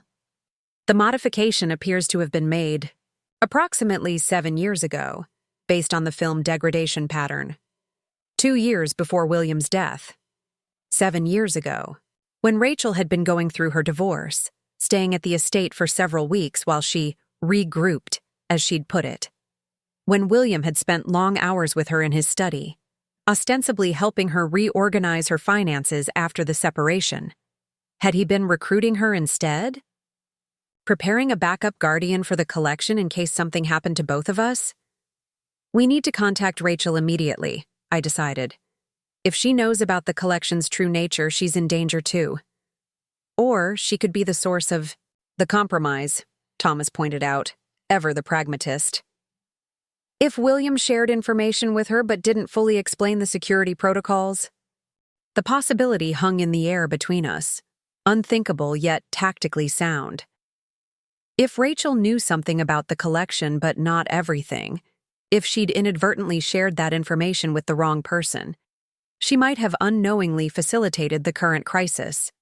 She sold the collection, I remembered, the pieces clicking into place. She and Michael arranged the estate sale while I was in Florida. But if she knew the collection's significance, why would she allow that to happen? Perhaps she didn't understand the full implications, Thomas suggested. Or perhaps she believed the critical pieces had already been secured elsewhere. I paced the operations center, trying to reconcile this new information with everything I knew about my daughter. Rachel was efficient, sometimes ruthlessly so. Corporate in her thinking, always focused on the bottom line. But she was not careless or malicious. If William had brought her into our secret, he would have had a compelling reason, and Rachel would have taken that responsibility seriously, in her own way. She kept the secretary desk and bedroom set from being sold, I realized suddenly. When I objected to their inclusion in the sale, she didn't fight me on it. She could have. The power of attorney would have given her legal standing. But she backed down immediately. Because she knew those pieces were significant? Thomas suggested. Or because William had told her they were, I confirmed. But if that's true, then Rachel has been playing a role too, pretending not to know the collection's importance while actually trying to protect certain pieces. The parallels were jarring. Mother and daughter, both living double lives, neither fully honest with the other. Was this William's final legacy to us? Secrets within secrets? Truths carefully fragmented to protect those we loved? We need to talk to her, I decided. Not a managed call from Amsterdam, but a real conversation. If Rachel is involved, she deserves to know what's happening. Thomas hesitated. If we bring her in, we expose the entire operation. Your cover identity, the nature of the collection, everything you and William worked to keep separate from your family life. That separation was compromised the moment William added her name to that list, I said firmly, and it may be the reason my collection is now scattered across the country, with pieces in the hands of former KGB operatives. The weight of the decision settled between us. For decades, Thomas and I had operated according to protocols established during the Cold War: compartmentalization, need-to-know restrictions, absolute separation between operational assets and personal connections. But those protocols had been designed for a different world. A world where the lines between allies and enemies were more clearly drawn, where the greatest dangers came from identifiable state actors rather than fragmented networks of private interests. If Rachel knows something, I continued, she may be able to help us identify exactly what information has been compromised. And if she's in danger because of what William told her, she deserves our protection. Thomas considered this, the tactician in him visibly weighing operational security against potential intelligence gains. Finally, he nodded. We'll establish secure contact, but not here. This location may already be compromised. We'll arrange a neutral meeting point with multiple layers of security. I felt a curious mixture of relief and apprehension. After decades of keeping my children separate from my operational past, I was about to bring my daughter into the shadowy world I'd inhabited before she was born. What would Rachel think when she discovered her mother wasn't just the antique collecting widow she'd always known? How would she reconcile the woman who'd checked her homework and attended her piano recitals with the intelligence operative who had once moved seamlessly through enemy territory, gathering information that changed the course of history? And most concerningly, if Rachel had been keeping secrets of her own, what might those secrets reveal about the current threat to my scattered collection? The Fairmont Hotel's private dining room offered both luxury and security, a combination rare enough that Thomas had deemed it acceptable for our meeting with Rachel. I sat at the polished mahogany table, adjusting the sleeve of my St. John knit suit, clothing Margaret Wilson would wear for an important business lunch. "The perimeter is secure," Alicia reported, touching her earpiece briefly. "Ms. Harrington's car just pulled into the hotel garage. She came alone as instructed." I nodded, smoothing the linen napkin across my lap with hands that refused to remain steady. After a lifetime of operational discipline, this uncharacteristic nervousness was almost embarrassing. I'd faced armed border guards with less trepidation than I now felt at the prospect of honest conversation with my daughter. "Remember, we don't know exactly what William told her," Thomas reminded me from his position by the window. "Start with open-ended questions. Let her reveal the extent of her knowledge before we show our full hand." Basic interrogation technique, something I'd once taught to junior officers at Langley. Strange to be on the receiving end of such guidance now, especially regarding my own daughter. "I've conducted a few interviews in my time, Thomas," I said dryly. He had the grace to look slightly abashed. "Force of habit. I've been overseeing too many rookies lately." Before I could respond, the door opened. Rachel entered, her corporate armor fully deployed, Armani suit, Manolo Blahnik heels, hair arranged in the sleek chignon she favored for board meetings. Her expression, however, betrayed confusion that quickly shifted to shock when she saw me. "Mom?" She froze in the doorway, her designer briefcase clutched like a shield. How are you here? You're supposed to be in Amsterdam." "Hello, Rachel," I replied calmly. "Please come in. We have much to discuss." Her gaze darted from me to Thomas, then to Alicia, who had positioned herself discreetly by the service entrance. The tactical assessment in her eyes was immediate and surprisingly professional, cataloging exits, evaluating potential threats, establishing a mental map of the room, not the reaction of a corporate executive surprised by her mother's unexpected appearance. The reaction of someone with security training. "Who are these people?" she demanded, remaining in the doorway. "What's going on?" "That depends," I said carefully, "on what your father told you about my collection."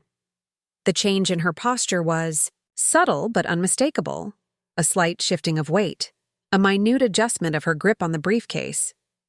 Recognition, followed by resignation. "Lock the door," she instructed Alicia, apparently accepting the woman's role without explanation. Then to me, "Does Michael know about this meeting?" "Michael doesn't know about any of this," I answered. "But you do, don't you, Rachel? You've known for years." She set her briefcase on the floor and took the seat across from me, her movements precise and controlled. "Dad made me promise not to tell you he'd brought me in. He said knowledge of the collection needed to be compartmentalized, that even you didn't know all the connections." The revelation stung despite its tactical soundness. William and I had promised no secrets between us after I'd transitioned from active service to deep cover. Yet he'd kept this from me, had brought our daughter into a world I'd specifically wanted my children to avoid. "When exactly did he tell you?" I asked. 7 years ago, during my divorce from Curtis." Rachel's expression darkened momentarily at mention of her ex-husband. Dad was concerned about Curtis's extended litigation strategy. He worried that a prolonged discovery process might inadvertently expose family assets, including provenance details about certain pieces in the collection. "So he told you the truth about the antiques," I prompted. Rachel's laugh held no humor. Not at first. Initially, he just wanted me to structure the divorce settlement to avoid detailed financial discovery. But I'm a corporate attorney, Mom. I noticed inconsistencies in his explanation. Documentation that didn't quite align with the official family history. She paused, studying my face with the same analytical intensity she brought to contract negotiations. When I confronted him, he made a decision. Said it was time I knew what I might someday be protecting.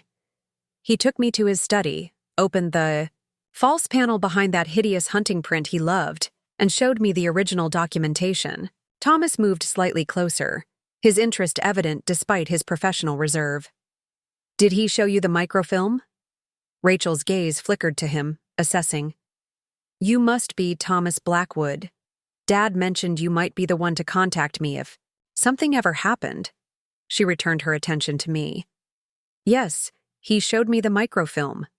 Explained that specific pieces in the collection contained hidden materials.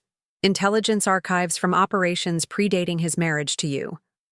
The careful phrasing caught my attention immediately. William had apparently adjusted the timeline, making it seem as though the collection had been established before I entered the picture. A subtle but significant alteration that protected my operational identity even from our daughter. Did you believe him? I asked. Not entirely, Rachel admitted. It seemed far-fetched. Secret compartments, microfilm, Cold War intelligence. But Dad was never prone to fantasy. And the documentation he showed me was convincing enough that I followed his instructions, which were to protect certain pieces at all costs: the secretary desk, the bedroom set, the mice and figurines, the Georgian tea service. She recited the items with the precision I'd always admired in her professional presentations. He gave me a protocol to follow if the collection ever became vulnerable, secure the priority pieces, then contact a number he provided. Did you call that number when you and Michael arranged the estate sale? Thomas asked. Rachel's expression hardened. I didn't arrange that sale. Michael did, with his power of attorney. By the time I discovered what he'd done, buyers were already taking pieces from the house. Something in her voice, a note of genuine distress, convinced me she was telling the truth. But you were there, I pointed out. You defended the decision when I returned. Family solidarity, she replied, the corporate mask slipping to reveal a glimpse of the daughter I'd raised. Michael meant well. He genuinely believes you need to transition to a more manageable living situation. Once the sale was underway, publicly opposing him would have created more problems than it solved. So you salvaged what you could, I concluded. Supported my objection to selling the secretary desk and bedroom set. I tried to identify buyers for the other priority pieces too, Rachel added, but the sale happened so quickly. By the time I called Dad's emergency contact number, most of the collection was already gone. Thomas exchanged glances with me. When exactly did you make that call, Ms. Harrington? 2 days ago, after Mom left for her cruise. The skepticism in her voice made it clear she'd never believed the Amsterdam story. I got an automated response that the number was no longer in service. Another dead end. Whatever contingency system William had established had apparently expired or been decommissioned in the years since he'd briefed Rachel. Did your father tell you specifically what information was hidden in these pieces? I asked. Did he explain why they were significant? Rachel hesitated, measuring her words. He said they contained evidence of intelligence operations from the 1950s through the 1970s. That certain agencies, official and otherwise, would pay handsomely to recover that information. He made me memorize a list of names and organizations that might take particular interest if the collection ever became public. Can you recite that list now? Thomas requested. Rachel complied, listing a dozen names: former KGB officers, intelligence brokers, representatives of various East European security services. Most were familiar to me, though several had presumably died in the decades since I'd known them as active threats. Baranov, I noted when she finished. Alexei Baranov wasn't on that list. No, Rachel confirmed. But Kozlov was. Dad said Kozlov was the central figure, that most other interested parties would be connected to him directly or indirectly. Thomas nodded grimly. Baranov worked under Kozlov's direction in the 1980s. The connection fits our operational assessment. Rachel's gaze sharpened. You've identified Baranov as an active threat? He purchased the Victorian chess set during the estate sale, I explained. The White King contained microfilm identifying Soviet double agents placed in Western intelligence services. For the first time, real alarm showed on Rachel's face. And you believe he's extracted that information? We believe the microfilm has been transferred to a secondary courier, Thomas confirmed. A team is tracking that situation now. Rachel closed her eyes briefly, her corporate composure cracking to reveal genuine distress. I failed in my responsibility. Dad trusted me to protect these pieces and I couldn't stop them from being sold. The vulnerability in her voice touched something maternal in me, a protective instinct that transcended operational concerns. Despite everything, Rachel was still my daughter, now grappling with the weight of a legacy she'd never asked to bear. You did what you could with the information you had, I said gently. William should never have placed this burden on you without my knowledge or consent. Rachel's eyes met mine, filled with a complex mixture of emotions. He said you'd say, exactly that you'd spent your entire marriage trying to keep your past separate from your family life, that you'd be angry he'd involved me. He was right, I acknowledged. But that doesn't make his decision wrong. The collection needed protection beyond what I had arranged. You were the logical choice. Not Michael? She asked, a hint of sibling rivalry surfacing even in these extraordinary circumstances. I allowed myself a small smile. Your brother is many admirable things. Discreet is not among them. This earned a fleeting smile in return, a moment of mother-daughter, understanding amid the operational crisis unfolding around us. What happens now? Rachel asked, her lawyer's mind turning to next steps. Do we attempt to recover the sold pieces, or is this about damage control at this point? Both, Thomas answered. We have teams working to recover the high-priority items, but we're also concerned about your safety and your mother's. If Baranov and his associates have identified the Harrington family's connection to this intelligence material, then we're all potential targets, Rachel finished, processing the implications with remarkable speed. That's why Mom is supposedly in Amsterdam.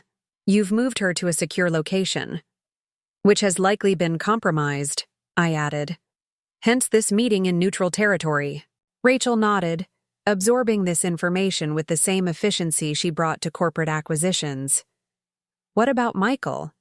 If I'm at risk, so is he, even if he doesn't know why. We've established discreet surveillance on Dr. Harrington and his family. Alicia spoke for the first time from her position near the door.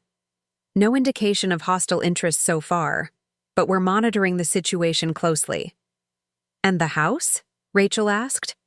If they know about the collection, they might search for additional materials there. Also under surveillance, Thomas confirmed. Though with the priority pieces removed, the operational value of the property itself is limited. Unless they believe Mom kept records elsewhere on the grounds, Rachel pointed out. Dad always said she was methodical about documentation, that there were backup systems I wasn't privy to. I exchanged glances with Thomas. Rachel's reasoning was sound and concerning. If Baranov's people believed additional intelligence materials remained at the Harrington estate, they might indeed target the property.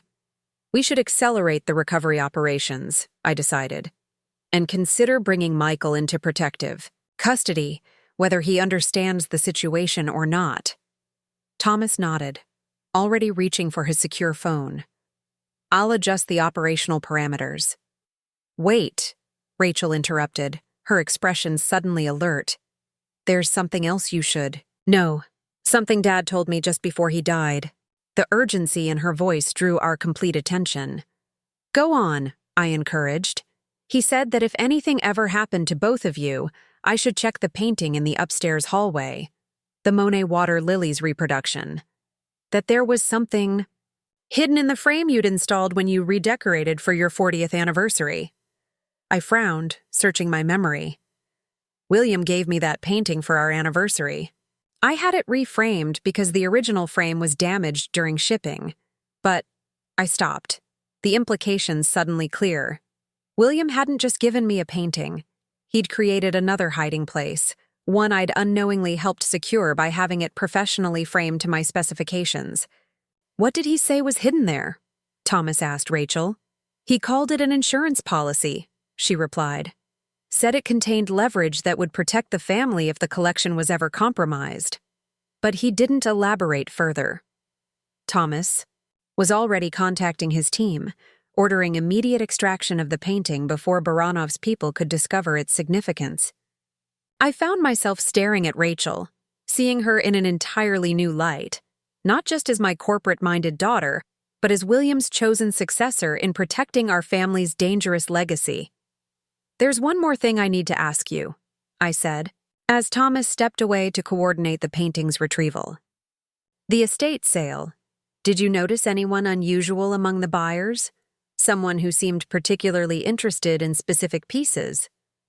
Rachel considered the question carefully. "There was one man, silver-haired, expensive glasses. He asked very specific questions about provenance, more focused on historical ownership than on the pieces themselves. The estate agent said he was a representative for a European collector." "Viktor Petrov," I confirmed. "Russian consulate, former FSB. He purchased a small Fabergé egg," Rachel recalled. "Seemed disappointed when the estate agent couldn't provide detailed authentication papers."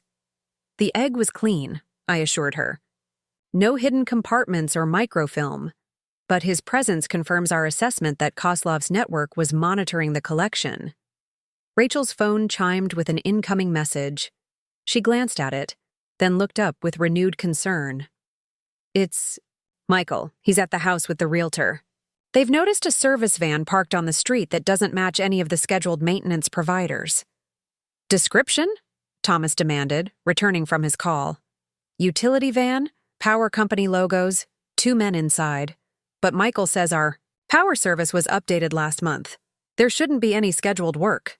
Thomas immediately contacted his surveillance team, ordering verification of all service vehicles near the Harrington property. I felt the familiar surge of operational adrenaline, the body's natural response to emerging threat patterns. "We need to move," I decided. "If they're making a play for the house, Michael could be in danger." "Agreed," Thomas said, already shifting to evacuation protocols. "Alicia, bring the car around. We'll exit through the service corridor." "What about me?" Rachel asked, her corporate composure now fully realigned with the operational necessity of the moment. "Do I continue with my normal schedule, or do I come with you?" The question highlighted our fundamental dilemma. Rachel had been living a double life of her own for years, corporate attorney and secret guardian of a compromised intelligence archive. Now that her knowledge was confirmed, keeping her separate from operational activities might actually increase her vulnerability. "You come with us," I decided. "At least until we can assess whether you've been identified as connected to the collection." We nodded, gathering her briefcase with the smooth efficiency that had made her such a formidable corporate attorney. No questions, no protests, just immediate adaptation to changing tactical requirements. In that moment, I glimpsed what William must have seen 7 years ago when he'd decided to bring her into our confidence. "Stay between me and Alicia," Thomas instructed as we prepared to leave. "Standard protective formation. If we encounter hostiles, follow evacuation protocol Delta." To my surprise, Rachel nodded understanding without requesting clarification of the unfamiliar protocol. Another indication that William's briefing had been more comprehensive than I'd realized. How much operational knowledge had he shared with our daughter while I remained oblivious? We moved through the service corridor, with practiced efficiency, emerging into the hotel's loading dock where a nondescript SUV waited. Alicia took the wheel, Thomas beside her in the front passenger seat, with Rachel and me secured in the rear compartment. "Michael isn't answering follow-up texts," Rachel reported, staring at her phone with growing concern. "Surveillance team reports 2 additional unknown subjects approaching the Harrington property from the rear garden," Alicia announced, relaying information from her earpiece as she navigated through midday traffic. "Utility van confirmed as unauthorized. Local team moving to intercept." I closed my eyes briefly, centering myself as I'd been trained to do decades earlier. The familiar patterns of operational crisis management reasserted themselves: priority, assessment, resource allocation, contingency planning. Michael first, I decided. He's the vulnerable civilian in this scenario. Extract him from the property immediately, regardless of cover implications. "Understood," Thomas confirmed, already, relaying these instructions to the field team. "And the painting?" "Secondary priority," I determined. "We need to verify its location before extraction anyway. Rachel, where exactly in the upstairs hallway is the Monet reproduction hung?" "Outside the guest bedroom," she answered immediately. "North wall between the 2 landscape photographs Dad took in Scotland." I nodded, picturing the location. That section of hallway isn't visible from most of the house. If they're conducting a cursory search rather than a comprehensive one, they might overlook it initially. "We should assume they have floor plans," Thomas cautioned. "If they've been planning this operation since the estate sale was announced, they'll have mapped the entire property." "Then we need a diversion," I concluded. "Something to draw their attention away from the second floor while the extraction team secures Michael and locates the painting." Rachel suddenly straightened, an idea visibly forming. The security system. When Dad updated it 3 years ago, he installed a secondary control panel in the pool house.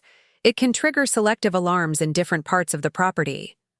I stared at her, once again confronted with evidence of how much William had shared, without my knowledge. "The pool house is accessible from the side gate?" "Yes, with the master code." "Which I have," Rachel confirmed. Thomas was already adjusting the operational plan, directing a second team to approach via the pool house while the primary team engaged the hostiles at the main house. I watched the swift recalibration with a mixture of professional appreciation and maternal concern. "Status update on Michael?" I requested. "Still inside the house with the realtor," Alicia reported, making a sharp turn onto the highway on-ramp. "Local team has visual confirmation through the front windows. They appear to be in the main sitting room, unaware of the approaching hostiles." The tactical situation was deteriorating rapidly. A straightforward protection operation had evolved into a complex extraction scenario with a civilian complication and unknown hostile capabilities. In my active service days, such scenarios had been my specialty, the reason the agency had kept me in the field long past standard rotation periods. "If we route through the secondary roads, we can reach the property in 23 minutes, Alicia calculated, accelerating smoothly into highway traffic. "That's too long," Rachel objected, still focused on her silent phone. "Michael could be in immediate danger." "The local team will reach them first," Thomas assured her. 4 operators, fully equipped for extraction and protective custody. "Who exactly are these operators?" I asked, the former case officer in me requiring clarification of asset capabilities. "Agency? Contractors?" Thomas hesitated briefly. "Former special operators now working in private security. They've been monitoring the Harrington property since we extracted you 2 days ago." The careful phrasing told me everything I needed to know. These weren't agency assets. They were Thomas's private network, operating outside official channels, which meant they might not have the full range of equipment or authorization levels that standard agency teams would possess. "Rules of engagement?" I pressed. "Defensive only," Thomas confirmed. "Extract the civilian, avoid engagement with hostiles when possible, Minimize visibility to local authorities. Standard protection protocols, but with limitations that concerned me given the emerging threat profile. If Baranov's people were half as professional as their KGB predecessors, they would anticipate such defensive measures and plan accordingly. We need to contact Michael directly, I decided. Rachel, does he have any reason to believe you'd be calling from anywhere other than your office right now? No, she confirmed. As far as he knows, I'm in meetings all afternoon. Call him, I instructed. Tell him there's been a gas leak reported in the neighborhood. That emergency services are recommending immediate evacuation of all homes on the street. It's plausible enough that he won't question it, but urgent enough that he should leave immediately. Rachel nodded, already dialing. The call connected. After several rings, Michael's voice audible through the speaker. Rachel, I'm with the realtor right now. Can I call you back? No, listen, Rachel responded, her voice filled with well-calibrated urgency. There's a gas leak reported on your street. My assistant just got an emergency alert because I listed Mom's address as my secondary contact. You need to get out of there right now. A pause, then Michael's voice, skeptical but concerned. A gas leak? The realtor hasn't received any notification. Just happened, Rachel improvised smoothly. They're evacuating the whole street. Get out now, Michael. Use the front door and head directly to your car. The specific exit instructions were a tactical necessity, directing him away from the rear garden where hostiles had been spotted and toward the front where Thomas's team had the best position to intercept and protect him. All right, we're leaving. Michael finally agreed. I'll call you once we're clear.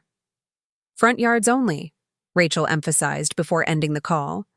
They're saying not to use side pathways between houses because of potential gas concentration. Another tactical instruction, disguised as safety advice, steering Michael away from potential engagement zones. I felt a surge of pride in Rachel's quick thinking and operational adaptation. He's moving, Alicia reported, relaying information from her earpiece. Local team has visual. Michael and one female, presumed to be the realtor, exiting through the front door. And the hostiles? Thomas asked. One team still approaching from the rear garden. Utility van occupants have exited their vehicle but remain on the street, maintaining observation position. They're waiting for confirmation that the house is empty, I analyzed. Standard search protocol, secure the perimeter, confirm absence of occupants, then proceed with the primary objective, which we believe is locating additional intelligence materials, Thomas concluded. Or finding me, I added quietly. If they've identified Eleanor Harrington as more than just the collections owner, the implication hung in the air. If Kozlov's people had somehow connected me to my former operational identity, their interest might extend beyond the antiques themselves to the woman who had assembled them. The woman who had once been their most formidable adversary in a shadow. War fought across Eastern Europe. Local team has intercepted Michael and the realtor, Alicia reported. Implementing civilian protection protocol now. Through the SUV's window, I watched the highway scenery blur past, mentally calculating distances and timing. 20 minutes until we reached the property. 20 minutes in which everything could change, for better or worse. Rachel, I said, softly, I need to know exactly what your father told you about me, about who I was before I married him. Her expression shifted, professional composure momentarily replaced by the vulnerability of a daughter confronting long-held family secrets. He said you were more than just an antique collector, she answered carefully. That before you became Eleanor Harrington, you'd served your country in ways that could never be acknowledged. That the collection was part of your retirement arrangement. A way of preserving information too sensitive for official channels. Did he tell you my real name? I pressed. My original identity? Rachel shook her head slowly. No. He said that information was compartmentalized for everyone's protection, that even he only knew pieces of your previous life. Another kindness from William, another layer of protection he'd maintained even while bringing our daughter into the periphery of a world I'd tried to leave behind. Then we still have security options, Thomas noted. If they're targeting Eleanor Harrington rather than your operational identity, we can leverage that distinction. I nodded, understanding his strategic thinking. If Kozlov's people were hunting the widow Harrington rather than the operative I'd once been, certain deception protocols remained viable. But if they'd somehow connected those separate identities... First, we secure Michael and extract that painting, I decided. Then we'll reassess our strategic position based on what William's insurance policy reveals. As our SUV exited the highway, moving onto secondary roads that would take us to the Harrington estate, I studied my daughter's profile. The corporate executive and the secret keeper, the child I'd raised and the operative William had recruited without my knowledge.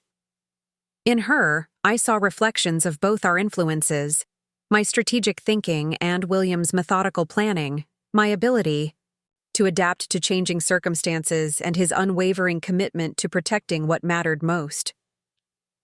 Whatever came next, I was no longer facing it alone. For better or worse, Rachel was now fully part of this operation, a second-generation guardian of secrets she'd never sought to possess, but would defend with the same determination that had defined her corporate career. The question remained, would that determination be enough to counter whatever Baranov and his associates had planned? And what exactly had William hidden in that painting frame? An insurance policy that might yet save us all. The Harrington estate looked deceptively peaceful as our SUV approached from the secondary access road. Through tactical binoculars, I could see Thomas's team had successfully extracted Michael and the realtor, moving them to a secure vehicle parked 3 houses down. The utility van remained in position, its occupants now visibly agitated by the unexpected departure of the house's occupants. Michael is secure, Thomas confirmed, receiving updates through his earpiece. Team 2 is accessing the pool house now using Rachel's code. Rachel sat tensely beside me, her corporate composure replaced by the focused alertness of someone who understands the true stakes of an operation. The painting is upstairs, second door on the right at the top of the main staircase. Alicia guided. Our vehicle to a neighbor's driveway 2 properties away, positioned for quick extraction if needed. Hostile team at the rear garden has breached the patio door. They're inside the house. My mind raced through tactical options, evaluating and discarding approaches with the practiced efficiency of my field days. We need that painting. Whatever William hid there could be the key to resolving this entire situation. Team 2 is entering the main house through the kitchen, Thomas reported. Proceeding to the second floor now. The next 10 minutes unfolded, with the tense rhythm of coordinated field operations, brief updates, tactical adjustments, the underlying sense that everything could change in an instant. I watched through binoculars as dark figures moved behind the windows of my home, searching for secrets they didn't understand. They've reached the painting, Thomas finally announced. Extraction in progress. Hostiles have moved to the study, Alicia added. Searching the desk and bookshelves. A professional search pattern. Start with the most obvious locations for hidden materials, then expand methodically. They were good, but they were looking in the wrong places. Team 2 exiting via the service stairs, Thomas confirmed. Painting. Secured. Relief washed through me, tempered with the caution of decades in the field. The operation wasn't over until all assets were secure and all team members clear of the engagement zone. Hostiles have spotted Team 2, Alicia reported suddenly, her voice tight. Pursuit initiated. Through the binoculars, I could see Thomas's team emerging from the side entrance, one operator carrying a rectangular package wrapped in protective cloth, the Monet reproduction. Behind them, 2 men in dark clothing had appeared at the door, one speaking urgently into a handheld radio. Intercept team moving now, Thomas ordered, tension evident beneath his professional tone. Events accelerated with the unpredictable momentum of field operations gone hot. The utility van surged forward, attempting to block the street. Thomas's intercept team appeared from concealed positions, creating a protective barrier between our extraction team and the pursuing hostiles. We need to move, I decided. Now. Alicia immediately put our SUV in motion, navigating around the neighbors' landscaping to reach the rendezvous point where Team 2 would meet us with the painting. Rachel watched intently, her expression showing none of the panic a civilian might display in such circumstances. "Michael?" she asked simply. "Already en route to the safe house," Thomas assured her. "Protective detail in place." Our SUV reached the extraction point just as Team 2 emerged from between two properties, the wrapped painting secured by an operator who moved with the practiced efficiency of former special forces. No shots had been fired, a testament to Thomas's team's professionalism and the hostiles' desire to avoid drawing law enforcement attention. "Package secure," the team leader reported as the painting was transferred to our vehicle. "Hostiles. Contained but not neutralized. Recommend immediate departure." Thomas nodded, and Alicia accelerated away from the Harrington estate. I glanced back at the home I'd shared with William for decades, now infiltrated by people hunting secrets from a war most had forgotten existed. "Let's see what William considered an insurance policy," I said, turning to the wrapped painting now resting across Rachel's lap. With careful hands, she removed the protective covering, revealing the familiar Monet reproduction that had hung in our hallway for years. Nothing about its appearance suggested hidden compartments or secret contents. "The frame," Rachel directed, pointing to the ornate gilded molding I'd selected during the reframing process. "Dad said you specifically requested this design." I examined the frame closely, memory surfacing of that anniversary gift. William had indeed suggested this particular frame style when the original had been damaged in shipping. Had he manipulated that situation, creating an opportunity to establish another hiding place? "There," I identified, finding a nearly invisible seam at the bottom right corner. Pressing in the exact sequence I would have used in my active days, I felt the mechanism release. A thin compartment opened, revealing not microfilm but a small flash drive and a handwritten note in William's distinctive script. "For Eleanor, should shadows from the past return." Thomas provided a secure laptop, and with collective breath held, we accessed the drive's contents. What appeared wasn't classified documents or operational records, but evidence of a different sort: financial transactions, recorded conversations, and comprehensive dossiers on Kozlov and his entire network, spanning the post-Soviet era to the present day. "William's been tracking them," I whispered, understanding dawning. "All these years, while I believed we were safely retired." "Dad built his own intelligence network," Rachel confirmed. "He said it was necessary insurance, that someday people might come looking for the collection, and when they did, we would need leverage." "This is everything needed to dismantle Kozlov's entire operation," Thomas assessed, scrolling through the meticulously organized files.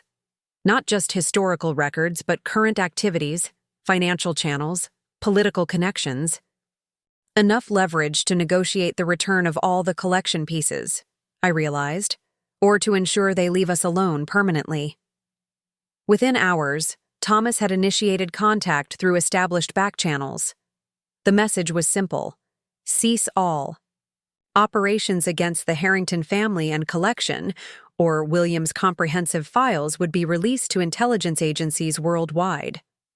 The response came quickly: agreement to our terms, with the condition that certain historical records contained in the collection would remain unavailable to current intelligence services. A compromise William would have appreciated for its elegant simplicity. 3 weeks later, I sat in the garden of a new safe house, watching as Rachel directed the installation of the recovered Meissen figurines in a specially designed display cabinet. Michael, now partially briefed on the situation, had accepted the sanitized explanation that certain parties had targeted our family due to the historical significance of the collection: the Georgian tea service, the Victorian writing, slope, the Art Nouveau vase. One by one, the scattered pieces had been recovered and returned. Not through operational force, But through the leverage William had spent years accumulating while I believed we were simply enjoying our retirement. He protected us all, Rachel said, joining me on the garden bench.